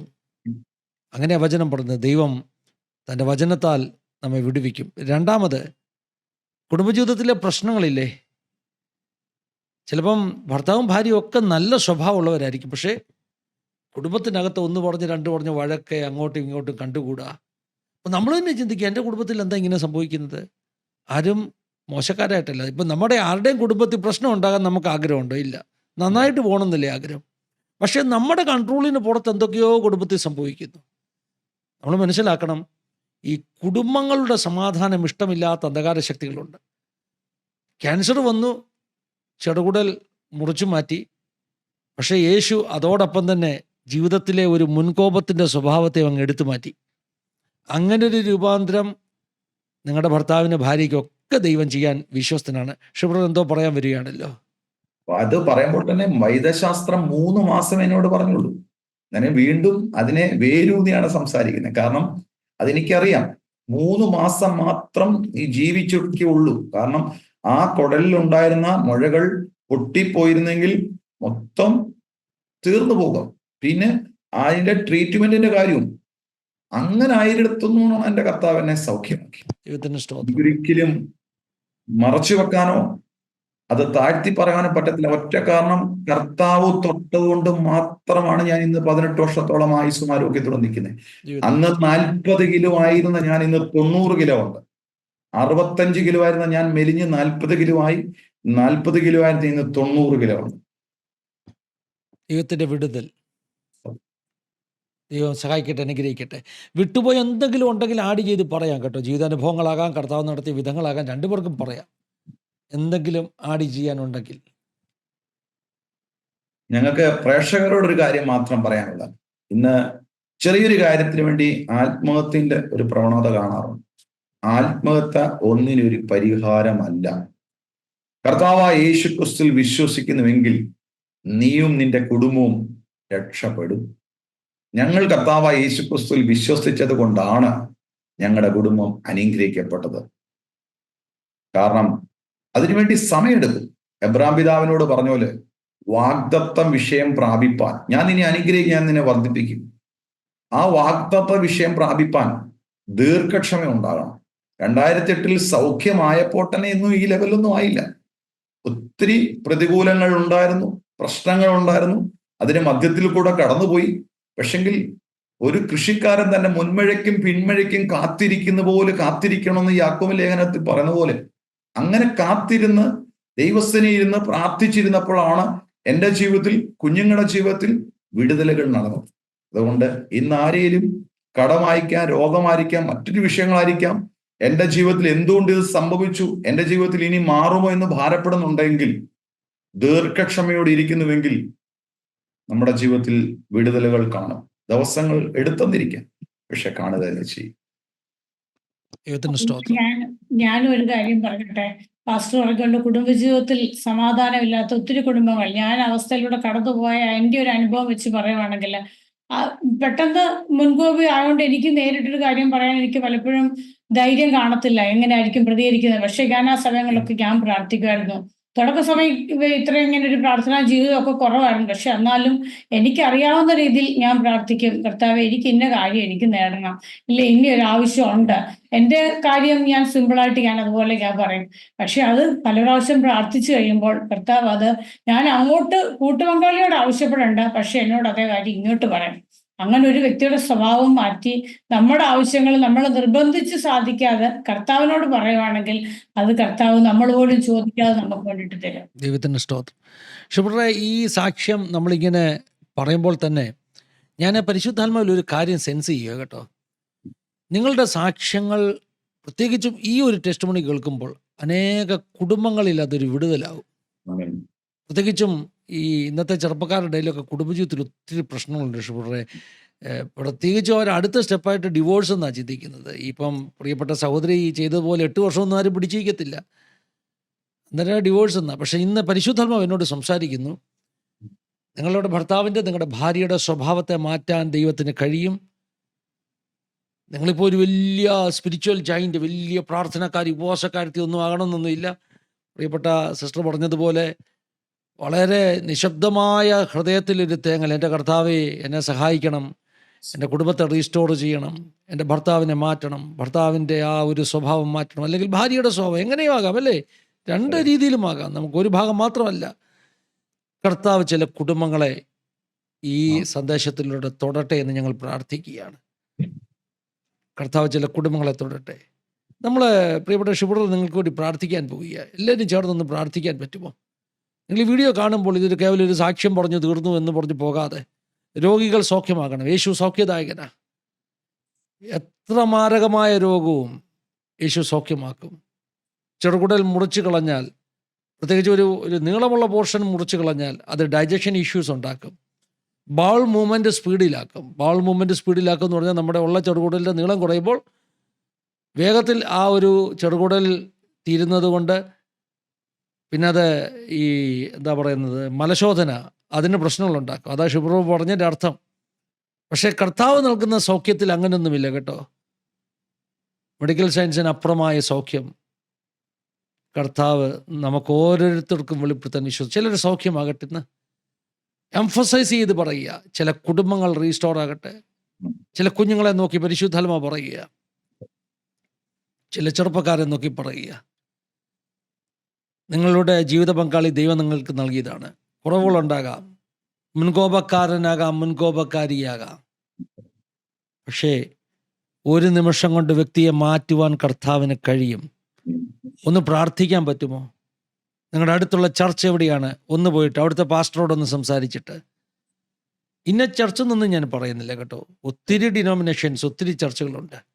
അവരെല്ലാം ദൈവരാജ്യത്തിൻ്റെ ഭാഗമായി നിൽക്കുന്നു. കർത്താവ് നിങ്ങളെ എവിടെയാണ് അയക്കുന്നത്? കർത്താവ് നിങ്ങളെ എവിടെയാണ് ഗൈഡ് ചെയ്യുന്നത്? ഓരോരുത്തരെയും ഓരോ ഇടത്തേക്കാണ് കർത്താവ് ഗൈഡ് ചെയ്യുന്നത്. നിങ്ങളൊന്ന് പോയാട്ടെ, വചനം ഒന്ന് കണ്ടെത്തി ഭക്ഷിച്ചാട്ടെ. ശുഭ്രന് ചില വാക്യം കിട്ടി, ആ വാക്യം പിടിച്ചാണ്, അത് ഭക്ഷിച്ചാണ് ജയം, വിടുതൽ കണ്ടെത്തിയത്. ഒരു ചർച്ച ഒന്ന് കണ്ടുപിടിക്കുന്നേ, ഒരു പാസ്റ്റർ ഒന്ന് കണ്ടെത്തുന്നേ. ആ പാസ്റ്റർ നിങ്ങൾക്ക് വേണ്ടി ഒന്ന് പ്രാർത്ഥിക്കട്ടെ. ഒരു പക്ഷേ ആ പാസ്റ്റർ ആയിരിക്കത്തില്ല നിങ്ങളെ സ്പിരിച്വൽ ലൈഫിൽ മുന്നോട്ട് നടത്തുന്നത്. അതിലും നിങ്ങളെ നടത്തുവാൻ പ്രാപ്തനായ മറ്റൊരു ദൈവദാസൻ്റെ അടുക്കലേക്ക് ദൈവം നിങ്ങളെ നടത്തും. ഇതൊക്കെ ദൈവത്തിൻ്റെ കാര്യപരിപാടിയാണ്. ദൈവം നിങ്ങളെ വളരെ സ്നേഹിക്കുന്നു. ചിലർ പറയും, പാസ്റ്റർ അങ്ങനെ നല്ല പാസ്റ്റർമാരൊന്നും ഞങ്ങളുടെ ഇടയിലില്ല. ആര് പറഞ്ഞു നല്ല പാസ്റ്റർ വേണമെന്ന്? നിങ്ങളെ ഒരു ദൈവദാസൻ്റെ അടുക്കലേക്ക് ദൈവം അയക്കുന്നു. ആ വ്യക്തിയുടെ കൈക്കീഴിൽ നിങ്ങൾ ചിലത് പ്രാപിക്കുന്നു. അടുത്ത സ്റ്റെപ്പായിട്ട് നിങ്ങളെ ദൈവം അതിലും നല്ല ഒരു ചർച്ചിലേക്ക്, ഒരു ദൈവദാസൻ്റെ അടുക്കലേക്ക് അയക്കും. കാരണം ദൈവരാജ്യമേ ഉള്ളൂ. ബാക്കിയെല്ലാം ദൈവം ഒരു വ്യക്തിയെ വിടുവിക്കാൻ ആക്കിയിരിക്കുന്ന കണക്ഷൻ പോയിന്റ്സ് ആണ്. ഒരു കണക്ഷൻ പോയിന്റിൽ നിന്ന് ചിലത് പ്രാപിച്ചു, അടുത്തടുത്തേക്ക് മൂവ് ആകുക, അടുത്ത അനുഗ്രഹത്തിൻ്റെ തലത്തിലേക്ക്, അടുത്ത വിടുതലിൻ്റെ തലത്തിലേക്ക്, അടുത്ത സൗഖ്യത്തിൻ്റെ തലത്തിലേക്ക്, അടുത്ത അറിവിൻ്റെ തലത്തിലേക്ക് മൂവ് ആകുക, നിത്യതയ്ക്ക് വേണ്ടി ഒരുങ്ങുക. ഷിബ്രനെ നമ്മുടെ പ്രഷർക്ക് വേണ്ടി ചുരുക്കമായിട്ടൊന്ന് പ്രാർത്ഥിച്ചാട്ടെ. സ്തോത്രം. കർത്താവെ, ഞങ്ങൾ ഒറ്റ മനസ്സോട് പ്രാർത്ഥിക്കുന്നു. കർത്താവിന്റെ വചനമാകുന്ന 2 or 3 ഭരണനാമത്തിൽ ഒരുമനപ്പെട്ട് എവിടെ കൂടിയാലും അവരുടെ മധ്യത്തിലുണ്ട് യേശുണ്ട്. കർത്താവ്, ഇന്ന് ഞങ്ങളെ കേട്ട സാക്ഷ്യങ്ങളുടെ പശ്ചാത്തലത്തിൽ നിന്നുകൊണ്ട് ഞങ്ങൾ പ്രാർത്ഥിക്കുമ്പോൾ തകർന്ന കുടുംബജീവിതം യേശുവിന്റെ നാമത്തിൽ ഒന്നാകട്ടെ. കർത്താവേ, ദൈവത്തിന്റെ വചനമാണ്. നിന്റെ വചനം കണ്ടെത്തി ഭക്ഷിക്കുന്നുവെങ്കിൽ നിനക്ക് സന്തോഷവും ആനന്ദം ഞാൻ നൽകും. ദൈവത്തിന്റെ വചനമാണ് മനുഷ്യൻ ഏകനാ ജീവിക്കാൻ നന്നല തക്കതായ തുണ ദൈവം ഒരുക്കുന്ന തക്കതായ തുണകൾ യേശുവിന്റെ നാമത്തിൽ തകർന്ന കുടുംബജീവിതം യേശുവിന്റെ നാമത്തിൽ ഒന്നാകട്ടെ. കർത്താവേ, രോഗിയായിട്ട് ആരെങ്കിലും കേൾക്കുന്നുണ്ടെങ്കിൽ ദൈവത്തിന്റെ വചനം പറഞ്ഞ് വിശ്വാസത്തോടുള്ള പ്രാർത്ഥന വളരെ വലിക്കുന്നു. അവൻ രോഗിയെ സൗഖ്യമാക്കുന്നു, അവനെ എഴുന്നേൽപ്പിക്കുന്നു. കർത്താവ്, യേശുവിന്റെ നാമത്തിൽ കർത്താവെ, ഇപ്പോട്ടനെ കർത്താവിനെ അടിപ്പിണാനുള്ള സൗഖ്യം ഇപ്പോട്ടനെ ഉണ്ടാകട്ടെ. കർത്താവെ, ക്യാൻസർ രോഗങ്ങൾ സൗഖ്യമാകട്ടെ. മറ്റ് കർത്താവെ രോഗങ്ങൾ യേശുവിന്റെ നാമത്തിൽ, അതുപോലെ തന്നെ കർത്താവെ കടബാധങ്ങൾ യേശുവിന്റെ നാമത്തിൽ മാറട്ടെ. നീ വായ്പ വാങ്ങത്തില്ല, വായ്പ കൊടുക്കുന്നവരായി തീരുമെന്ന് ദൈവത്തിന്റെ തിരുവചനം ഉള്ളത് കൊണ്ട് ഇന്ന് പകൽക്കാലത്ത് ഞങ്ങളെ കേൾക്കുന്ന എല്ലാ പ്രിയപ്പെട്ടവരെയും പിതാവിന്റെ പുത്രന്റെയും പരിശുദ്ധാത്മാവിന്റെ നാമത്തിൽ പ്രാർത്ഥിക്കുമ്പോൾ സ്വർഗത്തിലെ സകല അനുഗ്രഹത്താലും യേശു ക്രിസ്തുവിൽ അനുഗ്രഹിച്ച് പ്രാർത്ഥിക്കുന്ന എല്ലാ പ്രാർത്ഥന വിഷയത്തെയും ദൈവത്തിന്റെ കരം ചലിക്കുന്ന വലിയ കൃപകൾക്കായി സ്തോത്രം. അനുഗ്രഹിക്കണം എല്ലാം ഞങ്ങൾക്ക് ആ ജീവൻ വെച്ച യേശു ക്രിസ്തുവിന്റെ വലിയൊരു നാമത്തിൽ തന്നെ. ആമേൻ, ആമേൻ, ആമേൻ. പിതാപുത്ര പരിശുദ്ധാത്മാവാകുന്ന ത്രിയേക ദൈവത്തിന്റെ കൂട്ടായ്മ സഹവാസക്കാവൽ നമ്മെല്ലാവരുടെ പേരും പ്രത്യേകമായി നമ്മുടെ നടുവിൽ കടന്നു വന്ന് ജീവിതാനുഭവങ്ങൾ പങ്കുവെച്ച കടന്നാന്റെ ദാസൻ ശുഭ്രന്റെ മേൽ തന്റെ കുടുംബത്തിന് മേൽ ഇന്നു മുതൽ എപ്പോഴും ഇന്നേക്കും ഉണ്ടായിരിക്കും മടക്കട്ടെ. ആമേൻ, ആമേൻ. Thank you Shubhra, thank you sister. ഇത്രയും സമയങ്ങൾ അനുഗ്രഹിക്കപ്പെട്ട ജീവിതാനുഭവങ്ങളായിരുന്നു. സൗഖ്യദായകൻ്റെ വിടുതൽ നൽകുന്ന യേശുവിൻ്റെ ആ നല്ല സാക്ഷ്യം കേൾക്കാൻ നമുക്ക് കഴിഞ്ഞു. നന്ദി പറയുകയാണ് ഞങ്ങളോടൊപ്പം ഇത്രയും സമയം പങ്കുവെച്ചതിൽ. നമ്മുടെ പ്രേക്ഷകരെ എല്ലാം കർത്താവ് അനുഗ്രഹിക്കട്ടെ. ദൈവം നിങ്ങളെല്ലാവരെയും ധാരാളം അനുഗ്രഹിക്കട്ടെ. God bless you all. Have A wonderful day. Thank you for watching. God bless you.